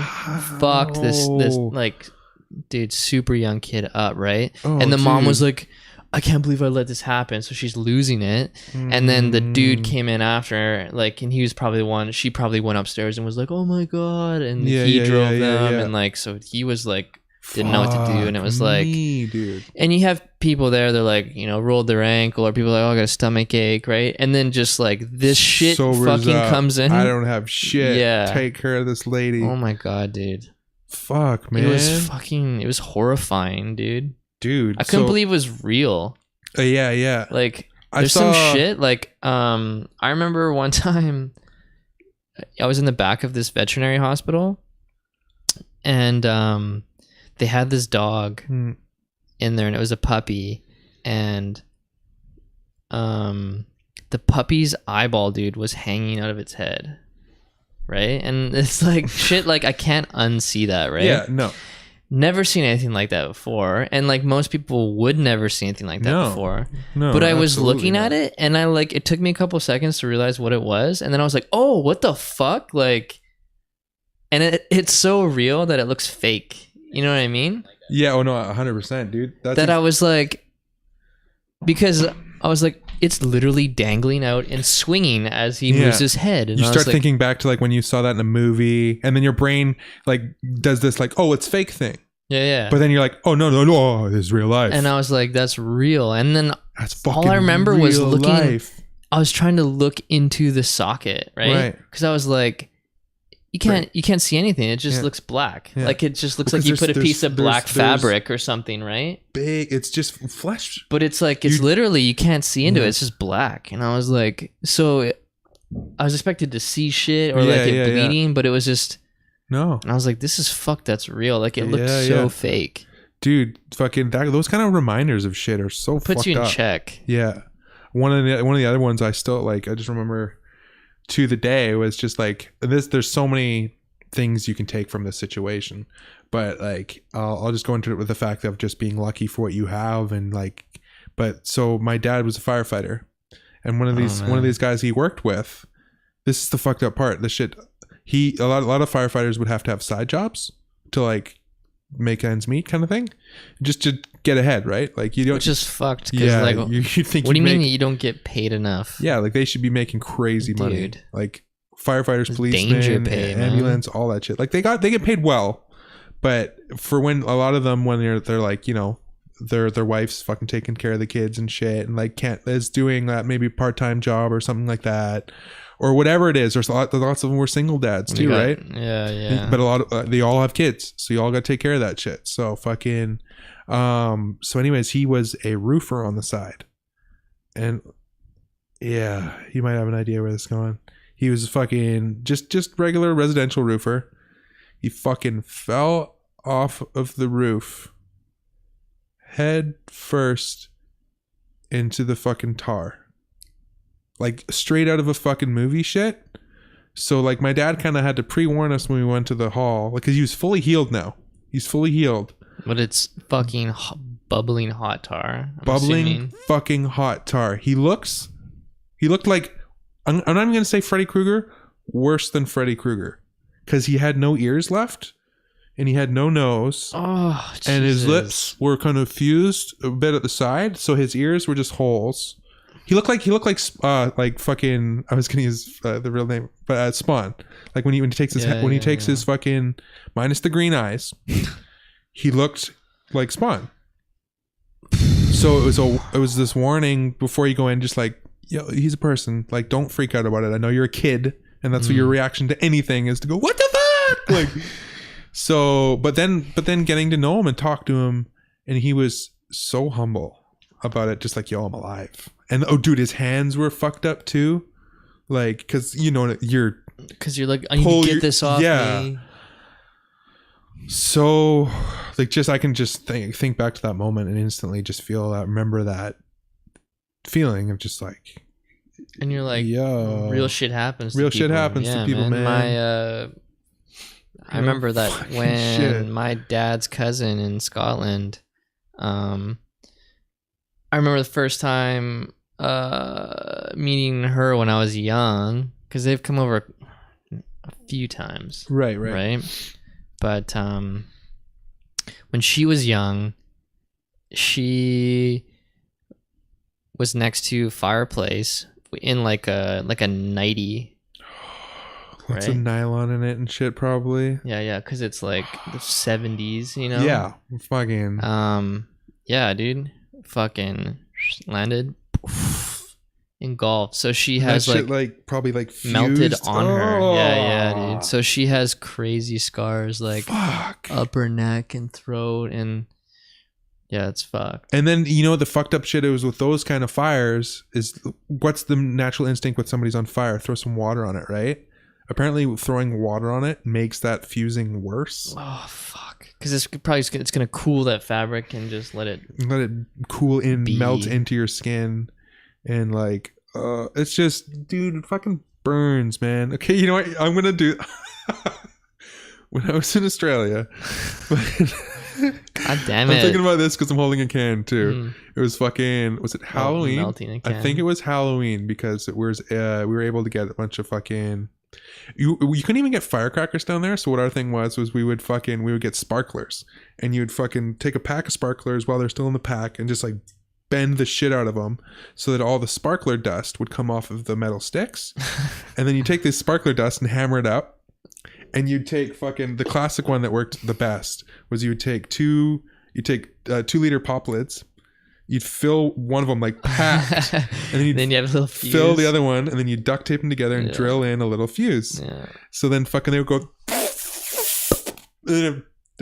slobbered on myself there. Depending on how packed they were, they would end up exploding. Yeah. So we did all that shit, and we were having fun with that. So I had a bunch of leftover ones. This just goes to show you how dumb you can be when you're a kid. I was grade 6 or some shit. So I put a bunch of them. Where's this going? I made myself think about this because I had a can and we're talking about fusing. So I chopped the lid off of a can and filled it halfway with fucking sparkler dust. Put a sparkler in it, lit the sparkler. So you made a stick of dynamite? Yeah, pretty much. Basically. So because the sparklers would make amazing wicks. Yeah. Because it just super long lasting. You could just come see this shit. So it goes off and it just ends up with shooting flames like a fucking rocket, this big spark, fucking 4 feet in the air kind of thing. And I'm just that was so awesome. And then it stops. And you're like, oh, that's pretty cool. And you're like, I'm just gonna pick this up. I'm just gonna pick this up. Starts melting, and I fucking it starts fusing into my hand because it's an aluminum can. Yeah, it's an aluminum can. So the thing's melting into my hand to the point where I had to I went to pull it out and I couldn't. I had to karate chop the shit out of my hand, and it pulled chunks of skin with it, and it was all the bubbly boils and it hurt. Oh, so bad. That's so bad. I think everyone probably has a story of at this moment I realized I fucked up with fire. It was at this moment that Curtis realized he fucked up. Yeah. Karate chop. I had one of those moments. I remember it was New Year's party at my neighbor's house when I was super young, 8 maybe. Yeah. So people getting rowdy, not paying attention. Yeah. And they had those fucking, what do they call it? The the Hawaiian the Lays or whatever. The Lays, yeah, but they were the ones from the dollar store, so they're just plastic. Right. Yeah. I remember leaning over maybe to get my drink or something. Yeah. And I was leaning over, and so when you lean over it swings, right? And so for sure. It's free hanging. You're not thinking. I was leaning over, and it just was over this candle, and so many exposed candles when we were younger. God, holy shit. Yeah. and just enough over the flame that it melted through it, so it broke and it swung, right? And so it started to unravel onto the candle. And so that was just melting plastics into stringy bits, right? And I was like, oh, what the fuck? And then I put my hands out and like a bunch of it just like spider-webbed across my knuckles and like... Did you try to pull it off immediately? Yeah, and like you can see I have these little like scars on my knuckles from like these little bits of plastic just dropping on it. And I was like, oh, like, there's that, and you can't wipe it because oh god, because if you wipe it while it's hot, it's while it's melting your skin, and then it pulls all the skin with it. Or it's gonna spread it and melt that, and then it's gonna melt this. It's kind of fucked. You almost have to let it sit there for a second, harden, and then get rid of it. I had to run it under the tap and let it cool. That made me think of like all the times I've done that with like hot glue. But fuck. Oh man. Just I got lucky though, like it only touched a couple knuckles and it didn't go onto my legs or like or both hands or like on my neck. Or catch fire to now you got this plastic ring of could have lit around like who knows, man. That's crazy, dude. I remember when I was young and like when fireworks were the shit, like Halloween and stuff. That was one thing my mom always told me was like, I know you're gonna fuck around with this shit. Like, just be as careful. Like, she would always be like, you do not want to get burned. That's the last thing you would ever want is to be burned because it's the most brutal recovery. And she would always stress that to me. And it just painted this nightmarish. Like, dude, I seen. She's like talking about skin grafts and shit. And just shit that I was just like, when I was young like, and I was like, oh it'd be that God. kind of shit where it's like, he would almost be like, you think you're being dumb as a kid? I've seen some dumb kids. Please, don't be that dumb kid. Yeah. Because he's like, I've seen the kids missing hands. Like, and you're kind of like, oh, okay.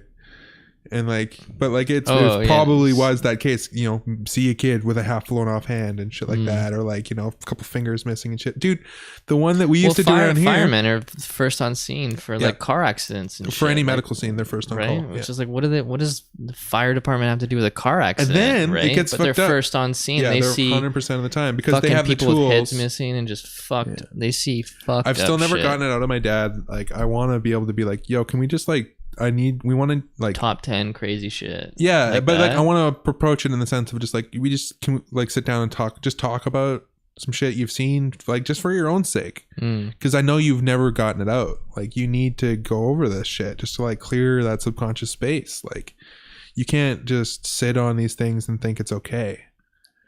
You have to be like, it's not okay, and that's okay. You know what I mean? It's okay that it's not okay. Yeah. For real. Like that is 100% what it is. It's like, you know, like fuck, man. The one I remember him telling me was that he had to be the guy that went up and on the ladder truck to talk a guy off of jumping off the patella. Fuck. Got him down at least. Really? Yeah. Guy didn't jump. They don't have like there's people that specialize in that though. You'd think like they're first I don't on say scene. Like negotiator, but yeah, but you know, you're first on scene. You gotta do something. You see a guy like up there that's gonna fucking jump. You got a massive ladder on your truck. Send up fucking chief. You know. Fuck. Dude, that shit was heavy, man. Like, well, you're talking about the impact that it left. Seeing people at their fucking when my dad just retired fucking a few years ago. And in the 7-week period before he retired, 3 firefighters committed suicide. Within 7 weeks. Around the same age. A couple of them freshly retired. Or I think one of them was freshly retired.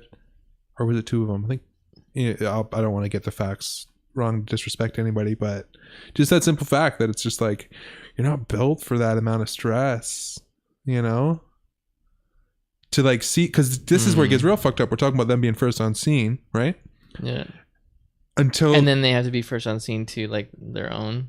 Well, but I was just gonna say the simple fact that they're first on scene to this fucking shit. Ambulance shows up, and then they go, "Okay, sweet, thank you." And then you move on. Yeah. You're not taking care of that shit that you just fucking. But you're. Yeah, like you know what I mean. Like you're not seeing it through to the end, make sure the guy gets to the hospital and it's all right. You know, it's like, oh, here's this crazy fucked up shit until these guys deal with it, but we're gonna do the best I can to be like, we're here to help. True, yeah, it's like this weird kind of like you only see, you know, you're only seeing the worst of it. Yeah, like the immediate worst. Not even the like, let's find out what happened, because that's police's job, right? It's like, it's just like, we don't need to know what happened, what's going on. We don't care if you broke the law during this shit. We just need to know. They're the mediator. Yeah, really. Yeah, for sure. Yeah. To the point where like I remember fucking being like busted like smoking weed at certain areas when I was younger by like firefighters or whatever, and they'd kind of like laugh at you. You just kind of be like, whatever, that's not our purview, you know, right. But yeah, it's just interesting, like, again, to just even kind of talk that one aloud, that it's like yeah, that's some shit, man. You probably saw some fucking shit. Yeah, my friend, same thing. His dad was with the fire department for 30, maybe 31 years. Yeah, third. That's one of those things, like out of high school, he did it. My dad was 37 years. Yeah. And he would sometimes tell me some super like gist of it stories that his dad would tell him, and you're like, shit with him arriving on car accident scenes and like having to like lift people up to see if they're okay. And their like face is gone. You're like bashed in after you had the jaws of life your like, way in, and you're like, you know, like you see the top half, they look okay, and you get to the bottom half and their legs are crushed between the dash, and you have to make an executive, folded the wrong way, or you have to make an executive decision of like how you're going to get that out of there with the least amount of damage to the person, but you know it's going to fuck the person up because this shit's intertwined with their fucking limbs now. So any form of extra pressure is going to, God. So it's just like, and then like, you know, ambulance, they're now going, okay, this is the person and what we have to deal with. Let's mitigate this till we get it to the thing, right? Police can find out the back end of it, blah, blah, blah. But it's just like the firefighters just like, fucking deal with it. Yeah. That's a weird one, man. It's going to take its toll 100%. It's a fucking weird one, dude. Some crazy shit. Fucking talking about this. I'll lighten this up a little bit because we kind of went a little dark there. Was talking about like the boils and shit. Have you seen fucking Steve-O recently? No. He's still just trying to do like crazy fucked up shit, even though he's sober now. So he was doing the stunt for his upcoming show that he said is going to make Jackass look tame. Yeah, that's man. I know, like, that was my reaction just too. Just move on. And that was literally Bam's reaction in the he actually made fun of Steve-O in the recent podcast, being like when he said nobody wants to see a 230 pound dude doing a crooked grind. 40-year-old. Nobody wants to see a 40-year-old doing the same stunt, lighting, like he was talking about like how Steve-O recently like was caught doing his backflip, light his hair on fire thing. And that wasn't what was entertaining about it. Was the entertaining part was that he couldn't get the fire out. You know what I mean? Because he's like, you know, he's a 40-year-old dude. It's sad, like, you know what I mean? So he shouldn't be. Yeah, he's doing this stunt for his new show. I don't even want to show you the clip because I'm so disturbed by it. But like, he's doing this stunt for his new clip where he does fire angels. So talking about boils. It shows he hasn't sad, man. Yeah, he hasn't shown the actual clip yet because he's like, I'm saving the best for the show, dude.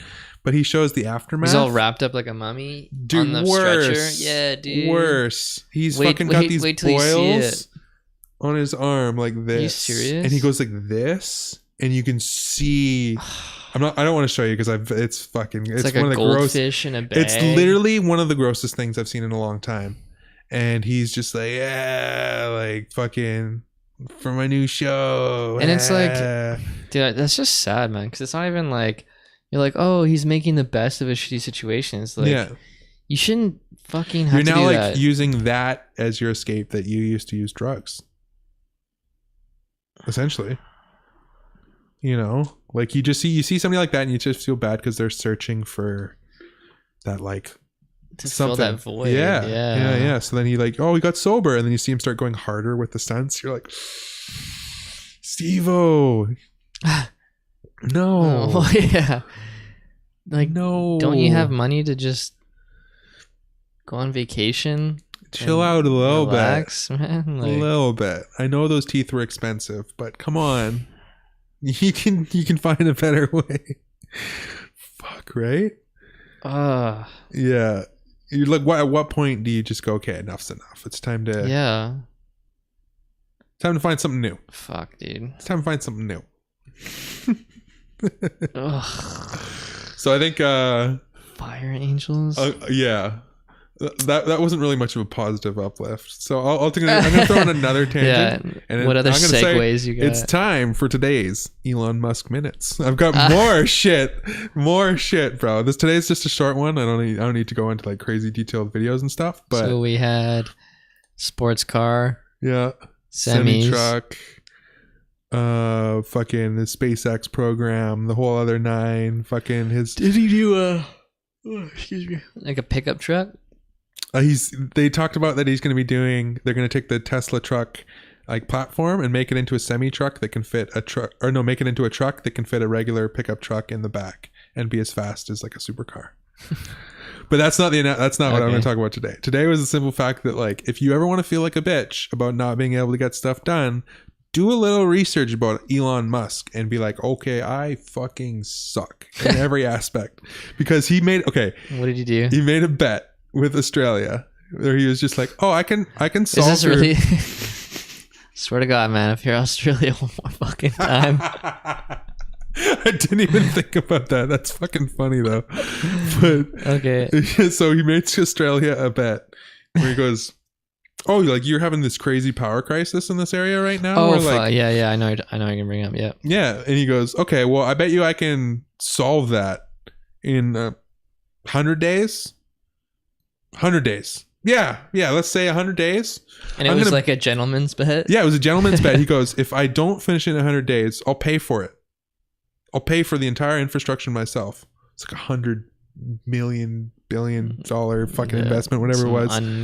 Some ungodly amount of number. And so, and his whole project was just like, yeah, I'm going to build the world's largest lithium ion battery 100 days, or I'll pay for it. And Australia's like, you're on, mate. You're on. Knowing that it's going to happen and it's just going to solve their power crisis. But they're like, yeah, fucking A, mate. Fucking dingaroo. Let's have a bet. And then he just like, he delivered. I think it was even early. He was just like, yeah. He's like, oh, I'm even impressed myself. Yeah, exactly. Now that I know that I can build it that size, I'm going to build one. Was it one or I think I saw a photo and it was like a few. It's a fucking like what looks like it's essentially like what looks like a warehouse, but the entire warehouse is a battery.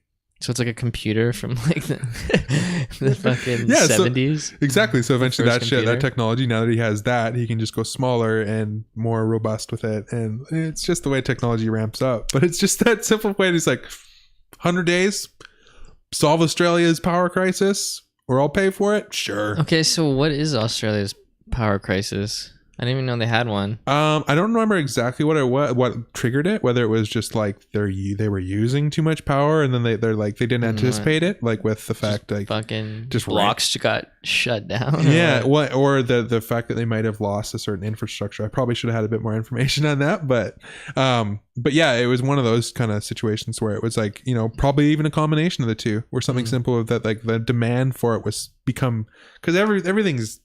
You know what I mean? Everything's fucking powered by something nowadays. Everything's Wi-Fi, this fucking...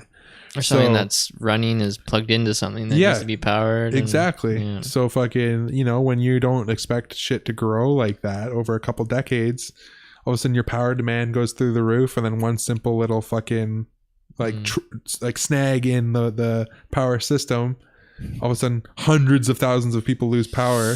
Yeah. And it's just like Elon Musk's like, got you, fam. Say no more, fam. Fucking make some cheesy ass joke along the way, or something like that. Like, what the fuck is that guy's schedule like, dude? For real. He must not have any time to do anything. He still fucking watches shows and like hangs out with his kids. He has kids. He has like 3 kids, I think. Is it 3? I'm pretty sure he has 3 daughters. Fucking what are they got like crazy names or what? Yeah, fuck, I don't know, man. Look that shit up, dude. You know Jamie Oliver? Yep. Right, the chef. He has The fucking funniest / cutest names for his kids. He has like 5 kids, I think. Nevada Alexander Musk, Saxon Musk, Damian Musk, Xavier Musk, Griffin Musk, and Kai Musk. Sorry, 6 sons, not 3 girls. Those are some pretty. I was way off. Yeah, I was fucking way off. Samsonite. Check the briefcase. I knew it started with an S though. That's right. Look up Jamie Oliver's kids' names. Man, it's like I don't even want to. Okay, yeah. What? Yeah. Petal Blossom Rainbow Oliver. Daughter. Petal Blossom Rainbow. Just fucking Daisy awesome. Boo Pamela Oliver. Daughter. River Rocket Oliver.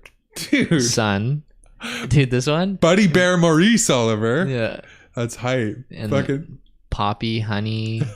What is Rosie? it? Rosie? Poppy, Honey, Rosie. Dude, like Petal Blossom Rainbow. That's just dope. That's amazing. Because like you could just like you could straight acronym that stuff if you wanted to, you know? Like, yo, RB. And you're like, yeah, that's right. And you don't want to call me River Rocket. River Rocket. Or fucking, I guess it's RR, but you know what I'm saying. Yeah, yeah. But Fuck, some of the best kids' names I've ever heard. How about 7? 7 Costanza. That's such a good episode of Seinfeld. Dude. And then his friends are like, yeah, I like that. We're gonna use it. And he gets so upset and he starts trying to like come up with different names for them and shit. There's too many good episodes. That's just like all of them. Did the wallet? Just like iconic scenes when it fucking explodes on the snowy sidewalk. Oh man. No. He's like running And around. that's the same episode as the sandwich where they're trying to get the punches of get a free sandwich. Isn't that one? So he For has the his coupon? coupon. Yeah. Oh, So I think he had a coupon in there as well. Because it wasn't. He was trying to fit the last thing in. Yeah, because and then it was close guitar it. lessons. And Remember? Guitar lessons. Yeah. I don't And know he what went to to do. close it. It's just like poof.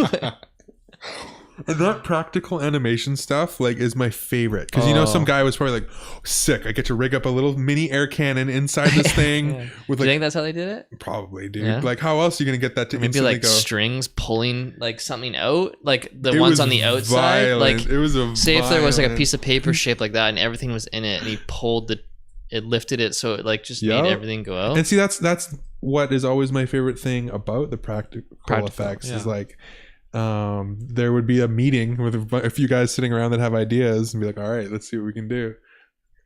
Yeah, Oh, that's down right there. throw this up. Let me fucking cue this bad That boy one, up. yeah. First guitar lesson free. Okay, hang on a second. Throw this up. Free. He's like, huh. Look at the size of that my fucking God. mother. He's cradling it like a baby. Unless they just like straight up wind gusted it. Just like massive fans. Oh my god, look at that thing!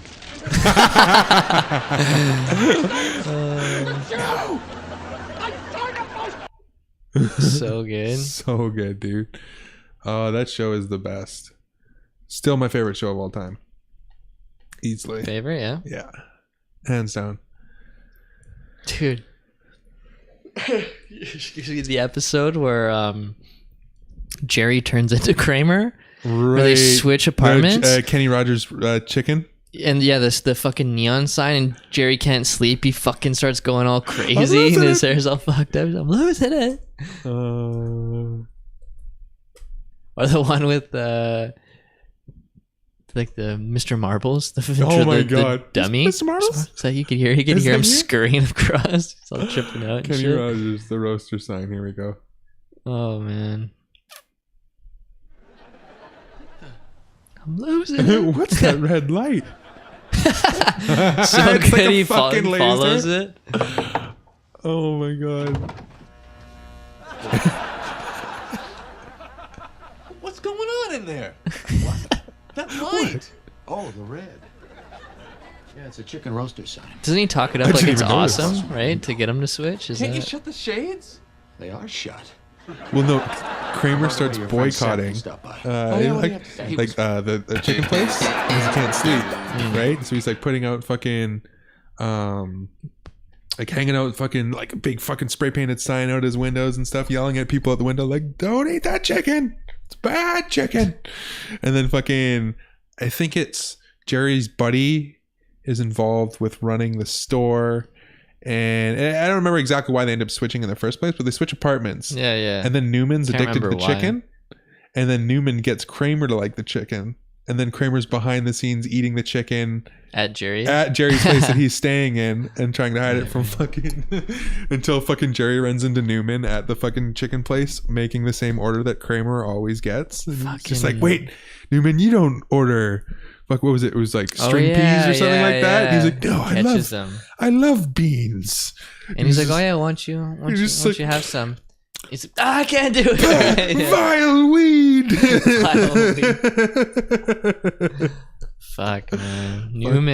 Newman. So So good. fucking character, dude. Dude, he kills Dennis Nedry. You talking about his Jurassic Park character? Yeah. Yeah, of course. So good. Yeah, he's so good in that movie, man. Fucking dirtbag. Such a dirtbag. Yo. Just so greasy. Okay, well, how about one of my favorite things involved with that character, talking about how we were just talking about practical effects and my love of like props and creating set shit. Wait, for what? Jurassic Park? Or? This is going to be involved with Jurassic yeah. Park.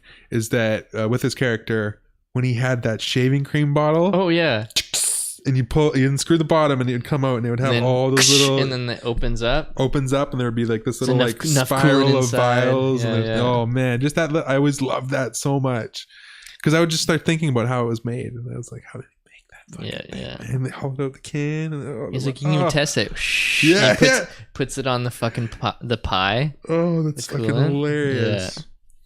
Dude, So good. solid fucking movie. Super fucking solid. Fucking what else am I gonna fucking bring up? Oh yeah, fucking I just recently I've been watching some stuff on Amazon Prime recently. Like, Watching stuff on yeah, Amazon they have their Prime? own streaming service that's literally like Netflix. That if you have Amazon Prime, it's free. Yeah, So it's not just a delivery? no, it's not just a delivery thing. Amazon Yeah. Prime isn't just delivery. Yeah, exactly. They have their own shows and It's a shit now. network. Yeah, they have their own, like, you know how Netflix has Netflix originals. They have like Amazon Prime originals. really? Yeah, where one that just recently came out on there that I started watching Like what? was What's- the new version of The Tick. Spoon. Oh. Fucking, so they have a new live I action. think I've Tick. seen a fucking ad for that. Yeah. Where it's like, And I was such a huge fan of The Tick when I was younger. The animated series, which Yeah, eventually yeah. led into the fucking live action with Patrick Warburton, with fucking. who's also that from failed. Yeah. fucking Putty. Dude, Got a problem? and he was Eight Ball. fucking Crunk from Emperor's New Groove. I've fucking never seen that. Oh my Yeah, god, yeah. you've never seen that? Yeah. Yo, I think I've seen portions of it, but That's I don't honestly remember that being one of the ones I didn't Dude, fucking see. that's full thing honestly through. one of the most underrated animated movies. Right, It's right. so fucking funny, dude. David Spade is the llama. Oh no shit. Holy Okay, yeah. I fuck, fucking dude. love David Spade. It is so good. Dude, we had a fucking substitute teacher when I was younger that we used to call David Spade, and he would get so Sub? fucking mad. Yeah, he would always show up because he was like this, like, you know, younger, small looking David Spade character kind of guy that had like the longer-ish kind of hair, like when David Spade had it. Yeah. And he hated it. He just fucking hated it. And of course, Oh, as kids, you're God. like, "Hey, what's up, David Spade?" And like we're calling Na, him, na, na, na, na. yeah, calling him by like David Spade's character names and shit. But yeah, no, Emperor's New Groove. I've never fucking seen that one. But It's so yeah, good. what let me into It's, that was Emperor's New Groove is David Spade. It's like it's during like it's like Aztec or like Mayan, I and remember. he's I the remember which one emperor, it is. and then he has a you know how they always have like a right hand person that helps out with like, you know, the emperor or whatever. Okay, yeah. Right, and she like would do potions and shit, and she like secretly wanted him to fucking die, Right, so she could right. take over, right? So makes him a fucking death potion. Yeah, so she makes him this death potion, and it gets mixed up, turns him into a llama, and I don't want to say too much. Yeah, else, yeah, the but whole there's thing. like there's cool Like shit. I say, there's cool I know shit I've with seen it, like- potions and like people turning into shit. So Yeah. it's like it's really colorful and really animated and lots of I remember animals and shit in it. So it was like it was really specifically appealing. even like the style that they did on the smoke animations and that. I was like, oh, that's just yeah, dope. yeah. And it would always be like purple and pink. It was almost It'd be like the crazy Samurai colors. Jack kind of fucking animation style. Similar, yeah. At least for how they I did the could- smoke I and could, shit. I could see that Because yeah. that kind of stuff, they actually took a lot of cues from like ancient fucking like Asian style fucking art. Like that is how they would do all the clouds of smoke and like whenever they'd have a dragon like breathing Mulan fire. and shit. Yeah. So fucking, but yeah, I watched. I crushed the new Tick, and it was actually pretty good. Because the live action Tick with Patrick Warburton in the 90s or early thousands that was like so good. it was good, but it fucking people didn't really respond well. Did Well, they? it bombed because of its time slot. I forget what it was after, but it was essentially right after something that like nobody would care about. You know what I mean? Like it was like the all the hype and all the advertising went Like to the show that was before fucking them. It was like Grey's Anatomy or something. yeah, no, it was like a big one, like a Family Guy or like a one of those other shows that would literally take all of Fox's hype. So Fox would give all their advertising towards this that like nobody was paying attention to the Tick. And fucking so then And like the Tick is like so niche too. That yeah, it's same thing because I always had that vibes from it. Like it's kind of similar thing with the Max, but it was more comedic. yeah, You know what I mean? Where he was such a weird outcast character that it was like, you know. So I watched the new one, and then it led me into watching the Patrick Warburton live action again, and that one's still hands down the best. Like I'd have to watch it again. I like only slightly remember, but that guy's his voice, mannerisms, and his voice are just. It was perfect for the Yeah. Tick. Well, and the same fact that he's like 6'3" or something like that. He's a fucking big dude. Yeah. I just remember him in his suit, like it Yeah. just being cut out of his And it face. would just be it, like squished his Yeah. face so and he perfectly. always had that Chum, fucking, that look you anyways. know? Yeah, right? exactly. It was so good. So it's like such a good voice actor. Like Oh yeah. he was in lots of cartoons and shit when we were younger. Yeah. Like Once you know that voice, it's like the guy that does Bender from Futurama. right.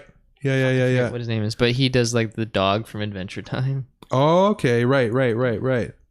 Super recognizable voice. Yeah.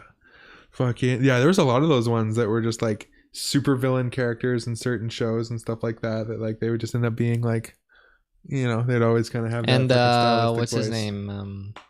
Hank Azaria Yes. in The Simpsons. He Yeah. did like so many characters. And fucking what was the other? Oh, Richard. What's Godfrey? No, Richard Godfrey. No, he played the parrot in fucking Aladdin. He has the really crazy voice. Is it Paul or Simon or something?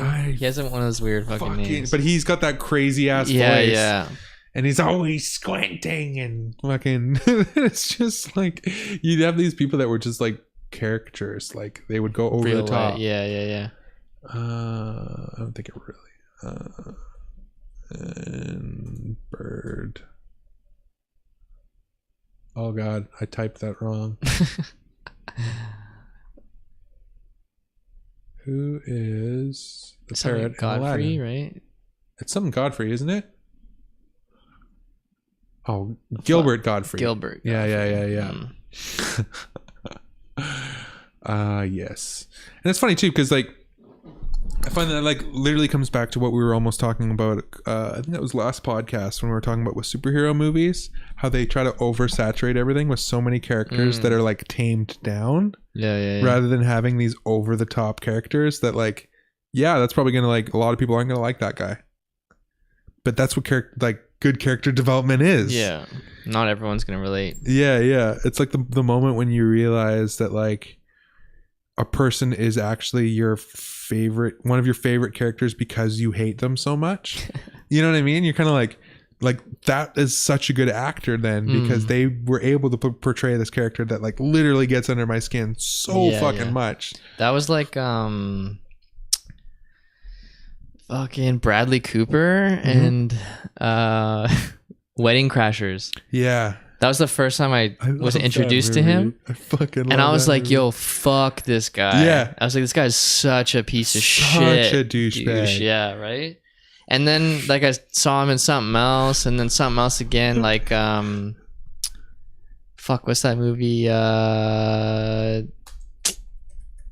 where he takes that drug. And he takes that drug and he like boom, he gets like fucking like flow state vision, you know? And he gets super smart. Fuck. I forget. Do you know what I'm talking about though? Wait.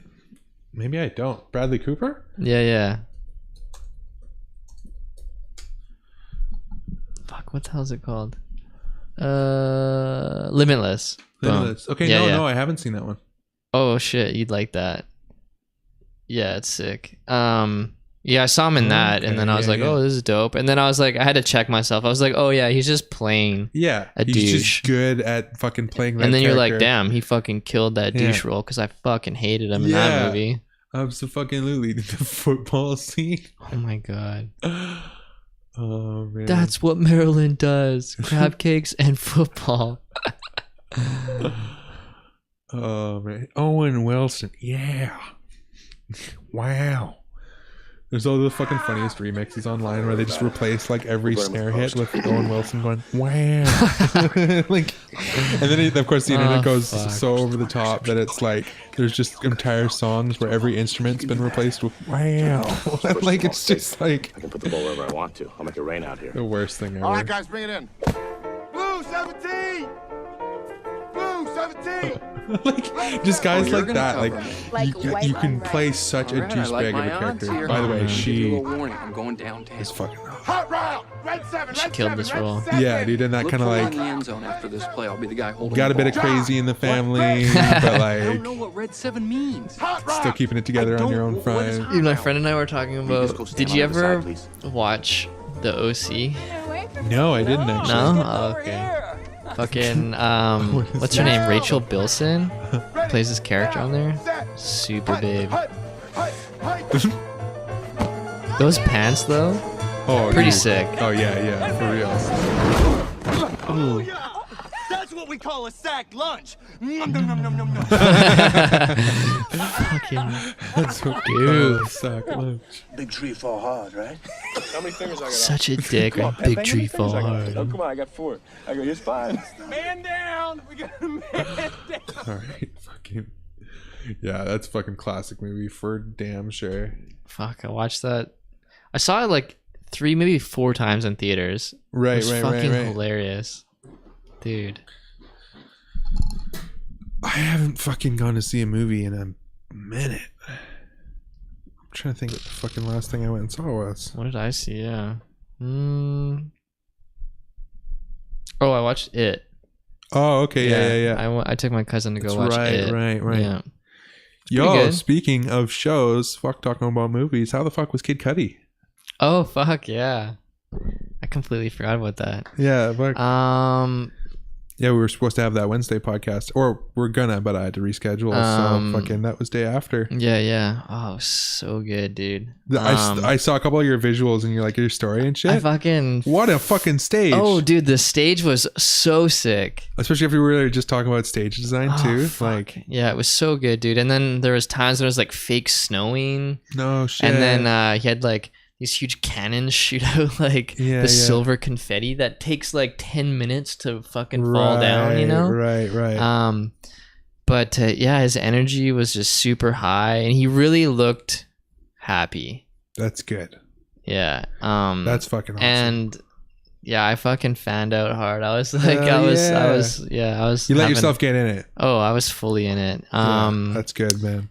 But that release is the best. I gotta say though, like coming in, because we got there like pretty early, so we're just like hanging out, just like having some drinks outside. Yeah. Right.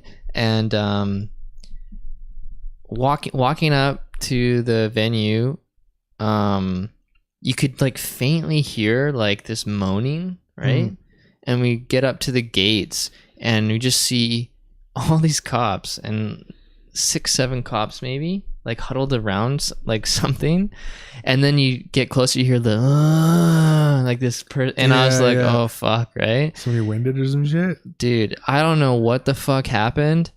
Homie was down, like, you know, arms behind his back, like neck sideways, knee into the back of his neck, and this dude is just like, help me, like so fucked, like and you're like 2 cops on him, other cops hanging out, right? Yeah.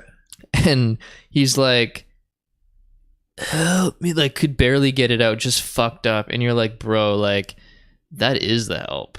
Like the help's here, you know? And you're like, supposedly. yeah. And like they're just like, keep walking. They're telling everyone to keep walking, don't look, right? And you're just like, what the fuck happened? And So like I was so high, like couldn't be there. like on an energy high walking in. Yeah. That was literally outside the door, 5 feet outside the door. Right. Had to walk by that shit, and I walked into the venue just like boom, and I was like, Yeah, that's just so disheartening, I was like, man. what the fuck happened there? I was like, it fucked my vibe right up. Yeah, because you know what the fucked up thing is, that shit can just be like something simple as that guy said something to the wrong person, or he could have been fucking wilding out. Or Yeah, fucked who up, knows, you know? right? But under the same guys, I mean, I look at I that was shit like, so differently what now the because, like, I fuck? mean, I brought it up to you before, but the fucking You're Vancouver like, police their cousin murdered thing. my family. Yeah. Murdered somebody from my family. Those fucking pieces of shit. And it's literally in that exact same situation where I've had that same stuff happen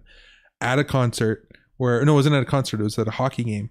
And we were leaving. It was my first time bringing my buddy to a game. He had never been before. Got wasted or something? No. He was just so he was so stoked when we were leaving the game. He was a huge Canucks fan. Like, so he's leaving. He's like, woo, like high-fiving people as we're leaving and shit. He goes out the first door that he sees. And I'm like, no, like, and like, I know my way out of here. You don't go out of that door because now you're going to have to go through a crowd to go down a stairway, go down across through a crowd, go back up another stairway to get to the other side, to go back down to get to the thing where we need to go. So I'm like, dude, don't go that fuck. He went out the door. So I walk out the door. I'm like, yo, you don't go that way. Come here. Like, don't be fucking idiot. Yeah. So then we're like, literally, like, I walked out the door, grabbed him, and then we're about to walk back in. And cops And just security see guard you walking in. Security guard fucking goes, no, you can't come back in. I'm like, no, we literally just walked out. Oh, my friend's an idiot. Like, he didn't know where to go. She's like, that's fine. You can't come in. She kind of like got happy that she got to flex her power. And I was like, no, like, look, here's our tickets. Buddy's an idiot. We went the wrong way. Yeah. She's like, We're nope, leaving. We're just sorry, you can't come in. Like, literally that's sassy to me. And I just looked at her and I go, fuck you then, Dykebot fucking 9000. And she goes like, fucking like you speaking back to me kind of shit. And then I just like, fuck this then. We just walk the opposite way because I look like 2 doors down and I see crowds of people walking in, like just nonchalantly walking into the fucking building. Like, so I'm just like, oh, let's just go walk in over there with everybody else. So because I said fuck you, Dykebot 9000, she's obviously got her like fucking eagle eyes out for me. Yeah. And we walk in and she's clearly sent security after me. So fucking we're walking in and I kind of hear like my buddy go, ugh! Like I kind of like I got a noise, and then I feel a fucking hand come down on my shoulder. And I'm like, you fucking put down on your shoulder, like, or up? Well, up, you know what I mean? But like, I feel a hand like slap and grab my shoulder. You're like, and I'm like, fuck? and literally like, you don't do that to fucking me. Like, I don't care who you are. And I'm turning around ready to backhand the shit out of this person, and I see a security guard yanking my buddy back, and so I follow through with the backhand, smack the fucking. Like, as I've already realized it's a fucking security guard, I'm like, fuck it, I don't give a shit. Yeah. So I smack his hand off of me and I fucking push him as hard as I fucking can and say, get the fuck off me, you stupid clown. And I push him off of me. And then the security guard that has my buddy just kind of goes, oh, like immediately comes for me. So now fucking 2 security guards come after me, and then the RCMP that were in there, 3 RCMP jump in. One of them jumps onto the back of my throat, is hanging off of my throat like a little fucking dude trying to choke me, while the other 2 fucking cops come to my side trying to grab my arms. I'm not letting them take my fucking arms. So I'm holding my arms straight as I'm trying to fucking correct my hat as they're, kind of knocking off of it, while the other 2 cops are sitting here kneeing me in the kidneys and then the back of the knee, trying to take me to the ground, while this other dude's and hanging. You're like, what are you doing? And I'm just like, You're what like, the fucking my fucking hat? I'm leaving. Fucking. So I'm just like in my head, I'm like, thank goodness I've been kettlebell training. Like fucking, I'm like, this is what it was for.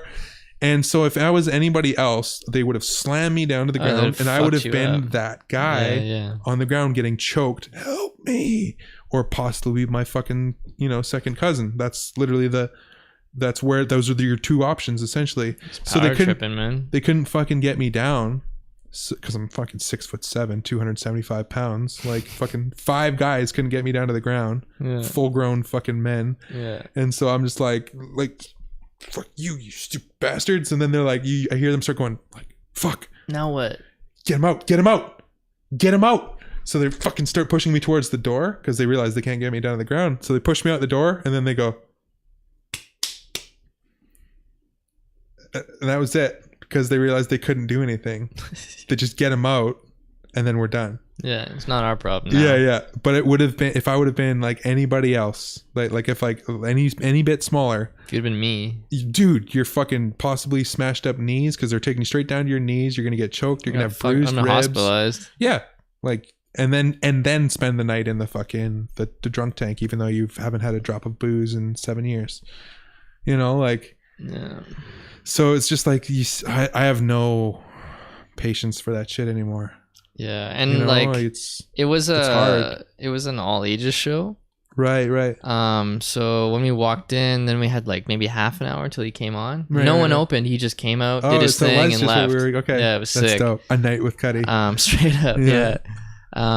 And during the show, I saw a couple people carried out because they're just so fucked up. Like I'm talking like. Oh yeah. You know what? They're like people are dragging them, and their feet are just you dead. They're KO'd. like just you because okay these young people, man, they get too fucked. They're doing.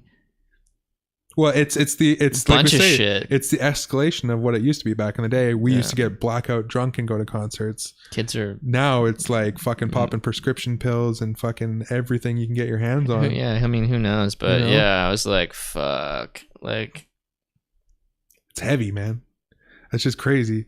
That's like all because fucking, you wanted to have a good time. It's like yeah, and then you don't remember the show that you paid fucking $80 to go to or whatever it was. Yeah, like yeah, that one I learned that one the hard way a couple times when I was a kid. Not the fucking taking crazy amounts of drug thing, but like the drinking, getting too drunk and then not remembering a concert. And you're like, dude, that was my favorite band.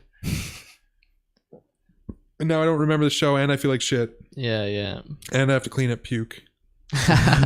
Like, it's bad news bears. And the day after is wasted because I'm fucking a piece of shit. Yeah, dude, the funniest story, fucking your bro, when we were on the way down to the Damage Plan show, me and him went down like 7 hours early to go meet fucking Dimebag. Oh yeah. Was it Croatia Culture? It's Croatian Culture Center. Fucking shout outs that place. Fucking let me fucking drink when I was 17 years old and shit. Yeah, it's still fucking around. So we go and fucking wait, and you're like, we're on the way there, and your brother got like, it was when he was like fucking around with drinking for a bit, like we all did. Yeah. I remember that. A lot of us heavier than others, but he fucking got way too drunk at a party, and I think that was literally like his final straw with drinking. At a party? Was like, well, no, like that night. Oh, okay. Was what like he was just kind of like, no. Like, this isn't for me. Because he got so wasted that he's like puking all night or whatever. And I'm like, bro, we got to go down and meet fucking Dimebag. Like, we have to. There's no way ifs, ands, or buts. He's like, I know. It's the same night? No, this is the morning after. Oh, fuck. Yeah, so he had partied the night before. And now it's the morning after he had partied. And we're on our way down to the show. Like I say, going down like 7 hours early. So fucking, it's like 11 in the morning or some shit, and your bro's just fucking haggard, and we're riding the SkyTrain, and he's fucking those rough mornings on the SkyTrain, man. Fuck. Next stop is, and he's just like, oh fuck, and you're like, we're not there yet. Oh fuck, and then it's like, the next stop is, and then the doors start to close. And just as the door closes, I look at him and he's like, oh no. Oh, fuck. Oh, like water, fucking salivating mouth. And then all of a sudden, it's the stop between like Patterson and Metrotown, I think, or whatever. So it's like the second longest stop on the route. And we just fucking started to go. And he goes like Family Guy shit. He goes, like, shut up. Squirrel cheeked, full what? of You never fucking told puke. me this? Seriously? Yeah, and he's just like literally finger on the lips to not expel. Oh my god. This is at the halfway point between the next. So he's sitting here like this. Not even like, or like in his jacket or no, something. because it was apparently like it was full. It was full. But you can't even fit much in your cheeks though. Yeah. But like full down into probably like the mouth, the esophagus area.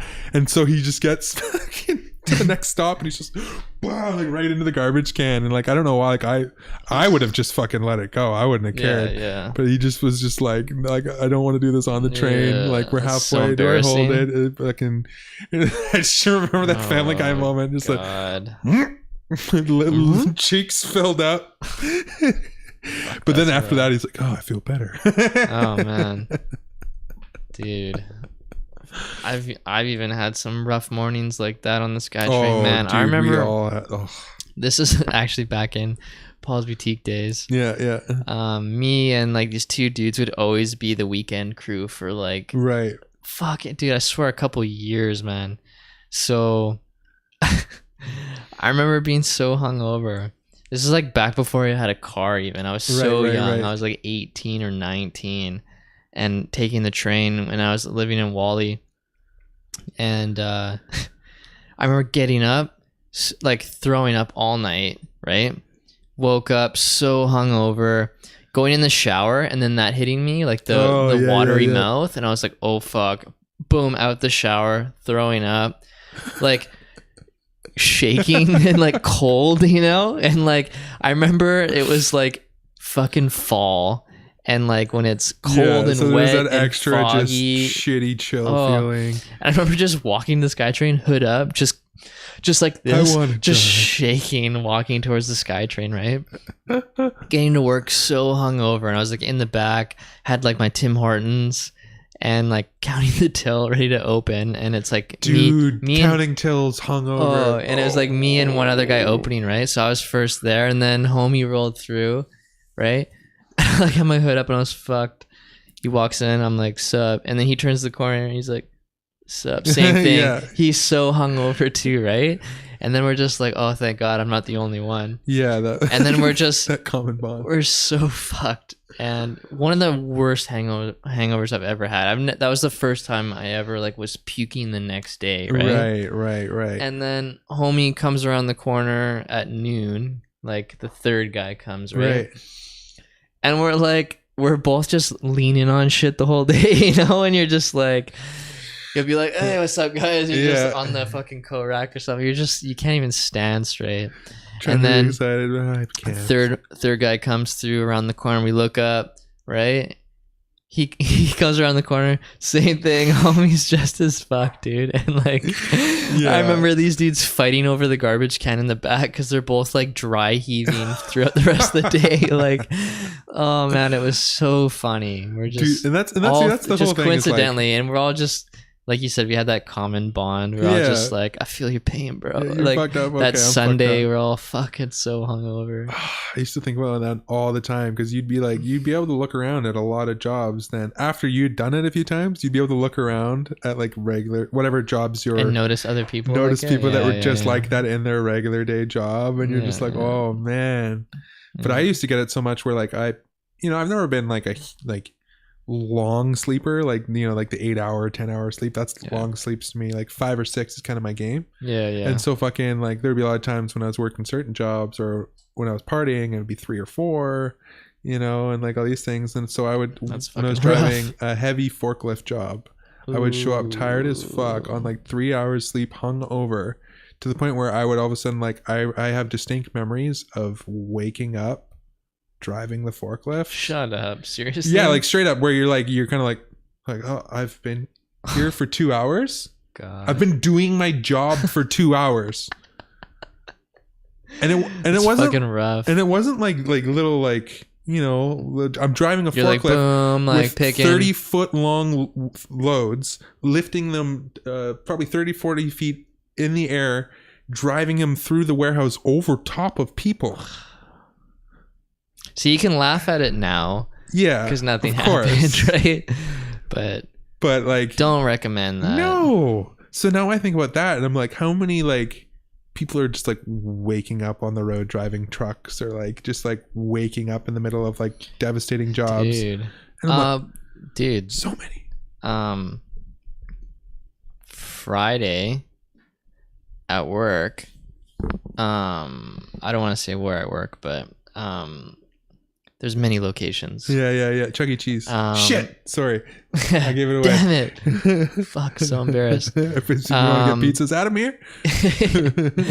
But yeah. Found out that someone at another location died. They were found under a belt loader. So it wasn't released what happened. And I was like, and this applies to like the new position I took, right? Yeah. Specifically That's within part the new of thing I'm the doing. procedure. Yeah.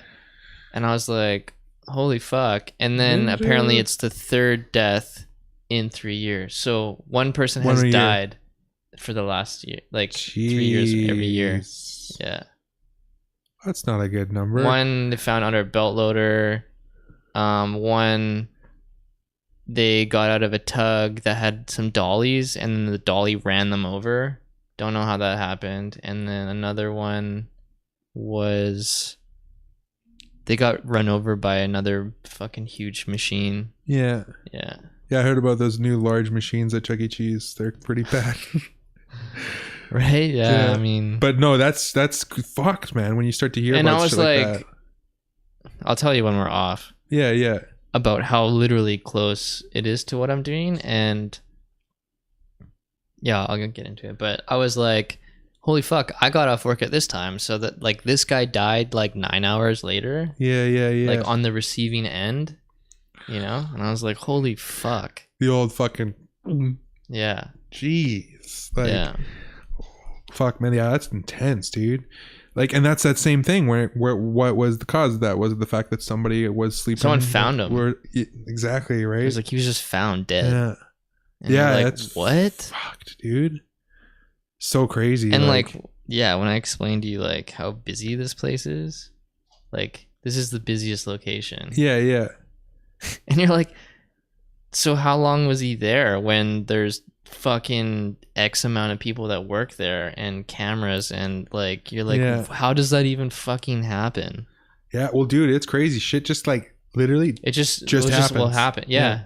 Like I had two within buddies minutes, that fucking that ended up working at the same warehouse randomly.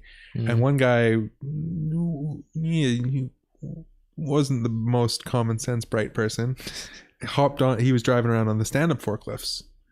And fucking, I don't remember how it happened, but buddy was like stand-up forklifts, like they're almost like the pallet jack one that has yeah. Front. You stand in the back little end shield of it with the little fucking thing like this, and then like the foot pedal you have to stand on to be able to have it activated to go. And then I think you have, where's the throttle on those ones again? Anyways, whatever. I don't care about how it works. Might just be a fucking I thought it was a lever or some shit, but. So anyways, fucking buddy, like he makes eye contact with him, like, yeah, I'm going through this way. And he's like, the guy on forklift goes, yeah, okay. He fucking, I don't know, steps on it, does the wrong thing. Forklift comes and pins buddy between the crates in the wall and the forklift. And fucking like bruises a bunch of his ribs. Ugh. Could have possibly killed him. Fuck, man. Yeah. So understandably, so that my one buddy never liked that other guy. I never really forgave him for it. Oh yeah. And I'm like, you get a pass on that one. You get a pass. He almost killed you. Yeah, you're allowed to not like Yeah, you're allowed to be like, you're dumb. You almost killed me.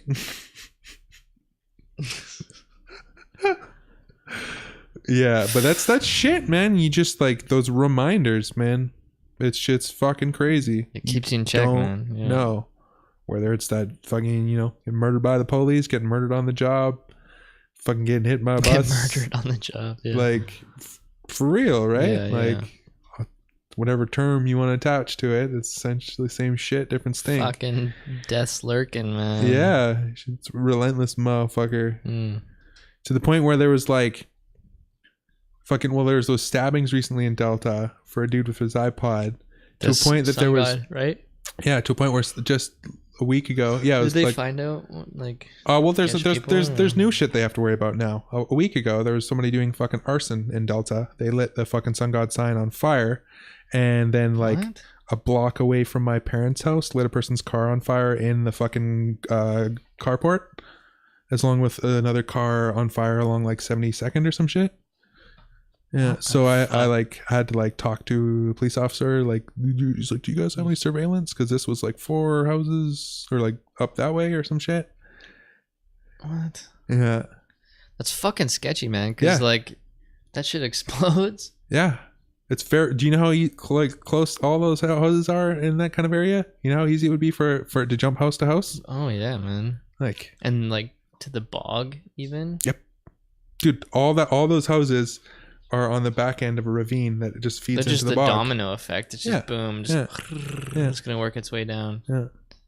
So it's just like all that kind of like fucked up shit. Like, and then it's like there's all these reminders about it where everybody always used to be like, "Oh, like it's at least we don't have to deal with a bunch of that other shit." And I'm like, it's in our backyard, you know. People in my family get murdered by police. People lighting shit, and exactly. Right? You want to pay attention, not like you're only in a little bubble. Yeah. Obviously, there's a point of doing that. Don't let everything affect you and bring down your world, but just be aware. Yeah, be aware that there's there's some fucking shady people, man. It's fucking shady people. Fucking some mad shady people around these parts. Man, fuck. We went back on. We need to end on some form of positive ass note. It's just so much negativity out there, man. Nah, fuck that shit. Positive note. Yeah. Fucking. What's something funny that you've seen online recently or some shit? One of the funniest ones, I don't know if I'd be able to find the clip, but there's just like, you ever seen the Twitter, like Rogan talks about it a lot. Fucking, there's like the channels where it's like, hold my beer. And it'll be like, hold my beer while and it'll be some drunk guy like fucking up or some shit. You know, like, hold my beer while I kick this ball. And the guy like kicks the ball and it like hits somebody in the face or whatever. Stupid ass shit. And there's just this one where it was just like this, like, I don't even remember what the quote was, but it just like how people are getting so dumb with their partying for clips. Where this guy's at like the top of like a fucking flight of stairs and he stands up on the railing and just fucking dives head first through a fucking table that's like got beer all over it and everybody just like cheers and it's like a 3-second clip and it's just like, I don't remember what the quote was, something like had a good weekend or like when you like, you know, like just it's people going shit so fucking people do, ham man. just to get that fucking 5 seconds of fame. Yeah, that's all it is, man. Yeah, for sure. Fucking. Cause they ain't gonna remember that shit. You can share around your meme or whatever. Yeah. Oh man. Talking about kettlebells and shit. Are you like back in your full routine now? Or I'm not back in full routine, but I'm on point as far as like getting to what where do you got going on?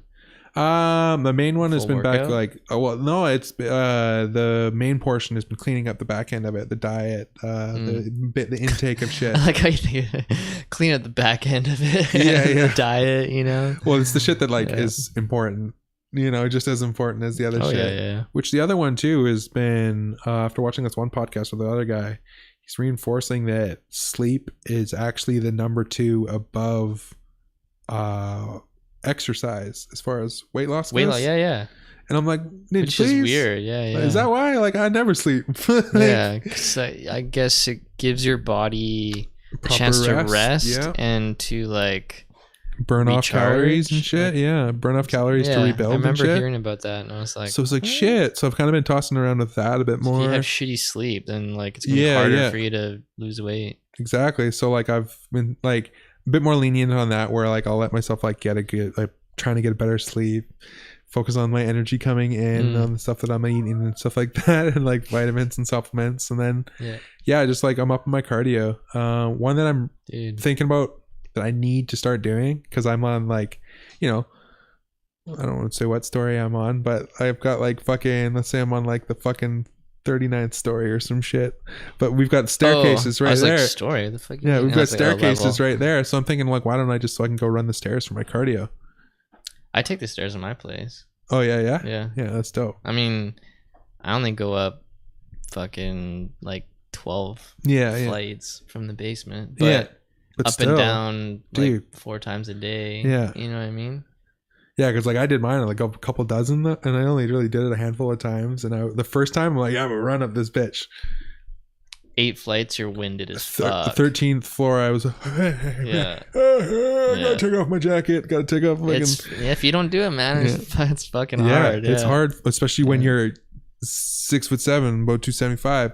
Even me, dude. Like when Yeah. I started doing it, I'd get to like the 8th floor and I'd be fucking winded. Yeah. I'd be like, Yeah. you know, you're breathing so hard that your throat like burns. Where you feel like your that lungs shit. are gonna explode. And I'm like not even fucking out of shape. Yeah, you know yeah. what I mean? I'm like 5'8", 125 pounds. yeah. And I'm like wrecked. Yeah. Oh yeah, dude. But this is like years ago. But yeah, for sure. Like so now, I'm thinking that that's going to be one that I need to work into my daily.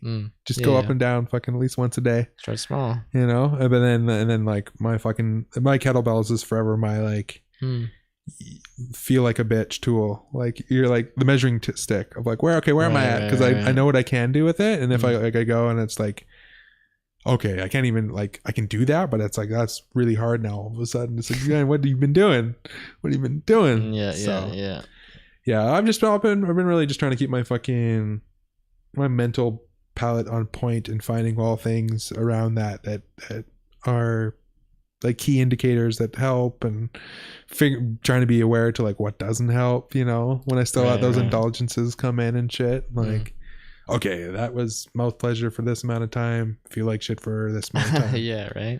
Okay. And then you're thinking about it the next day, like fuck, I shouldn't have done that, right? Well, and then just even the other one, just focusing on even my input from like social media and other stuff, like cleaning that up has been really important to myself too. Like I pretty much only use Facebook now as business, like straight business. I don't let myself scroll. I don't let myself engage in other stuff. Yeah. And it's been so refreshing. So if I can just let my creative mind flow again, which has been fucking sick. Dude, I feel you, man. I'm gonna be completely honest with you. I almost deleted Instagram the other day. I've thought about it so many times. Pulling the fucking Kanye, just like I'm out. Dude. Well, I don't scroll through Instagram anymore. I only do on my shoe account because it's like it's literally like I follow like a handful of things where I know I'm gonna scroll through there. It's only gonna be people stoked about their shoes, fucking showing off some shoes, new shoes coming out, or it's like this little bit of side info around people that are like in the scene. Right. You know what I mean? There's just I can divert all the here's my character of social media bullshit. Yeah. Or like the shit where you just like you scroll through, you're like, why did I ever even follow you? And what is this you're showing me? Like, yeah, I feel you, man. I haven't been on the Instagram train for a long time. Yeah, it's hard. I was so close, man. Even this morning, I was still like, I don't know. I keep it for the platform it is. Just fucking be selective on what you do and just understand that. But I might like take like a year off. Like I'm just not gonna touch it even. Dude, like I say, just treat it for fucking what it is and don't let like see what value it brings to you, and then don't let it actually be like a controlling point, because like if it's anything fucked how much it almost like dictates. It like warps your fucking mind. Like I was saying, I was like, man, it's just so disgusting seeing all this sales shit, how people act, and like on top of just people being fake as fuck, and people being fucking people. Yeah, for sure. You know? And it grows on a scale too when like all of a sudden you start like I say, you randomly start following a bunch of people just to like show some love or shit. But the next thing you know, you're scrolling through people's lives who you don't even know or you've never met, and it's like this input that you don't need. Yeah, it's like just projecting shit on me, and I'm just like targeted for ads, and I'm now I catch myself getting caught up caring about like what's hot and what's not, and like what's the latest 15 minutes of fame thing or meme. And I'm like, I want to just check out, dude.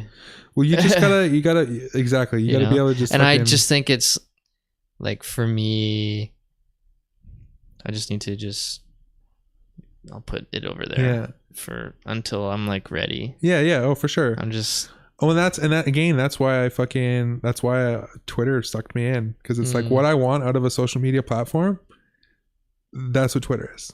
Yeah, it's just like this timeline of just like people like not trying to be fake, not trying to, because you can sharing some thoughts, sharing some shit, you know what I mean? Like communities actually build on there rather than like this like fake following kind of like a mass kind of thing where like everybody can just throw you a like, throw you a follow, you know what I mean? It's really selective on Twitter. Like people are super selective with who they follow and like what community they want to be a part of, what posts they want to be seen liking, and but not in a weird way, like, you know, like selective, like how you would be in person, like, you know what I mean? Like that's not my crowd. They'll let them do their thing, but I'm gonna go hang out with these people and share some ideas and thoughts, and then it's in chronological order. It doesn't show you what it thinks that you want to see. Like here's a post from a week ago. Yeah, and it's like a day ago, 7 minutes ago. I get disgusted every single moment that I fucking sign into my fucking Instagram for business. And I'll go post something, and then all of a sudden it immediately disappears into the ethos, and fucking I see a post from fucking 7 days ago of somebody's fucking kid or something like that. And I'm like, how do I know that that's happening on my end now? I'm wanting to share something real time with the person that this is happening. These are something that I just made. It's just available for this amount of time. Right. Are they going to see that 7 days from now? Or am I going to have to pay for that engagement for them to actually see it? Interesting. You know what I'm saying? So it's like Twitter is our only sacred place of a timeline left. It seriously is. Yeah. So it's like if you want to just quickly just see what's happening right now, I can fucking open up Twitter and see what's happening right now. Not what unless you're just using like your stories. Yeah. Right? That's not affected like that. No, because it couldn't be, because it has the 24-hour shit, right? Yeah. But it will still only push the stories over to the front that you regularly watch. So then all of a sudden you might forget about the fucking stories that are 20 fucking bubbles over, when in fact that's something you want to see. It's your homie. It's up to you, right? But you just clicked on these other ones the other day because fucking whatever. Like, so this it feels less of a tailored experience than rather being like, this is what it is. Because that's what it used to always be. Instagram was that. It was an Instagram. You could see, you're like, holy shit, he posted this 7 minutes ago. Or whatever, yeah. Right? You could just like to the point where you can almost be like, yo, this person's at a fucking restaurant hanging out with a group of homies. They just posted that 20 minutes ago. They're probably still there. Yeah. You know what I mean? Like, let's go see what's up. Yeah, for real. It was literally that kind of like instant gram sharing what's going on, rather than the precursor of building up a character and like, oh, I can get this many likes and followers, and you get so far removed from like, becomes a game. Yeah. Where like I remember Instagram was first poo-pooed at first by a lot of the people on Facebook because it was like for sharing artsy style photos. You know what I mean? Yeah. Where it's like, oh, that's just what everybody shares photos of their filter, bro. Yeah, it's just where everybody shares pictures of their food and places they go. Just shit, just and everything. And I was always just like, yeah, that's what Instagram is. It's people sharing their visual experiences of stuff. You know what I mean? It's not, I don't know, look how good my booty looks from this angle. Which, hey, man, that's a whole nother hustle. But that shit finds its way into everything. Oh, dude. For fucking damn sure. After all the fucking different eclectic things that I've been into, you just like still see that at the top of the ladder that sex sells all of it. You're like, well, everything, every little fucking genre that I've been into like remote control cars, it still works its way into that. Remember fucking hookups, the birdhouse. Oh yeah. Of course, yeah. 100%. The epitome of sex sells. Yeah. Big titty. But that was more Asian. That was more like just straight bringing in like the anime culture, because that's a staple in anime culture. Yeah. So it was just like, but being used within the sense of knowing that sex sells. They're like, oh, skateboarding is primarily this age group to this age group. Yeah, for sure. So it's like the classic. Who's not gonna want that on their fucking deck, right? Yeah. There's some of my favorite memes online where there'll be like the chick working on a car, but with like a grease smudge here, and here, and she's pouring like fucking vegetable oil into the engine or something like that instead of regular oil, or like holding a wrench to something that's like a fucking screwdriver or something, and you're like, that's a screw. You're holding the wrench. It doesn't quite work. Yeah. You know, you're holding something. Respect the hustle. Yeah, you're holding a freaking palm sander that's for woodworking, and you're standing beside a car. Like, you know, it's yeah. But yeah, that's. But I digress. Nature of the beast, man. Fucking people find out that there's that animalistic nature yet again, man, in a different way, and they go, "Oh, okay, I got this. I got this. It was like this like fucking this bitter moment that I had when I was younger when I'm like, man, is there no movies that don't have a love story in them? And it was like so hard to find a movie that didn't have a love story in it. And I'm like, because they gotta sell to everybody. Yeah. You know? It'll just be like just peppered in there. Just a little one. If you don't even really notice. Just a little little pepper action. Just a little bit. Just little one little. Just one little turn. Oh man. Fuck, that's awesome. Well, yeah, homie, I don't know. I think that was a pretty damn good podcast. I don't really got anything to bring up for the rest of this week. Yeah, I was gonna get into Star Wars, but because it's coming out in 3 weeks. Is it that soon? It's like mid-December. Shit. I don't know, because I haven't watched the trailer yet. Me neither. So I don't know when that shit's coming out. I just know it's mid-December. Yeah, we'll just find out like when it's in theater. Yeah, but we should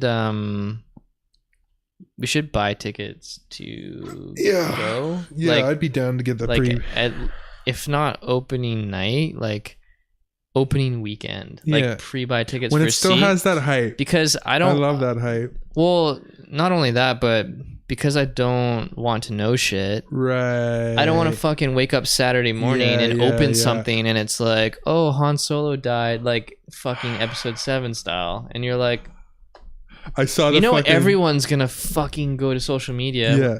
Yo, just walked out a new Star Wars, fucking crazy. Yo, Luke, bro.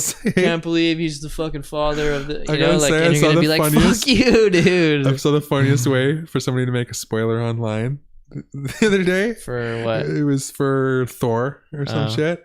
I don't want to say what the spoiler is. I don't really give a fuck about that movie, anyways. But it was a little Foursquare looking meme, and on the top it said, check out these rad spoilers. And it was like a big wing spoiler for a car, a little fucking low wing fucking spoiler for a car, another fucking little wing for a car, and then in the other one it had like just text that said like so and so dies in fucking this movie, and you're just like, oh, what the fuck? That's brilliant, but fuck you, fucking slick piece of shit. Yeah. So you kind of like, I'll give you the credit on that one. You fucking got me. Yeah. Thank goodness that wasn't about a movie that I cared about. Like, because then I would have actually been pissed. But fucking A, man. Well, fucking, I guess we'll wrap it up at that. Another fucking episode of the Deep Seated Podcast in the books. Yes, sir. So, yeah, I think we're going to try to get together. Should we do one Wednesday or? We shall try. We'll try. Our Wednesday ones have been a little iffy as of lately, but we'll line up for Wednesday. If not, we'll see you on Saturday. And thanks as always to everybody for listening. Peace, guys. Have a good day.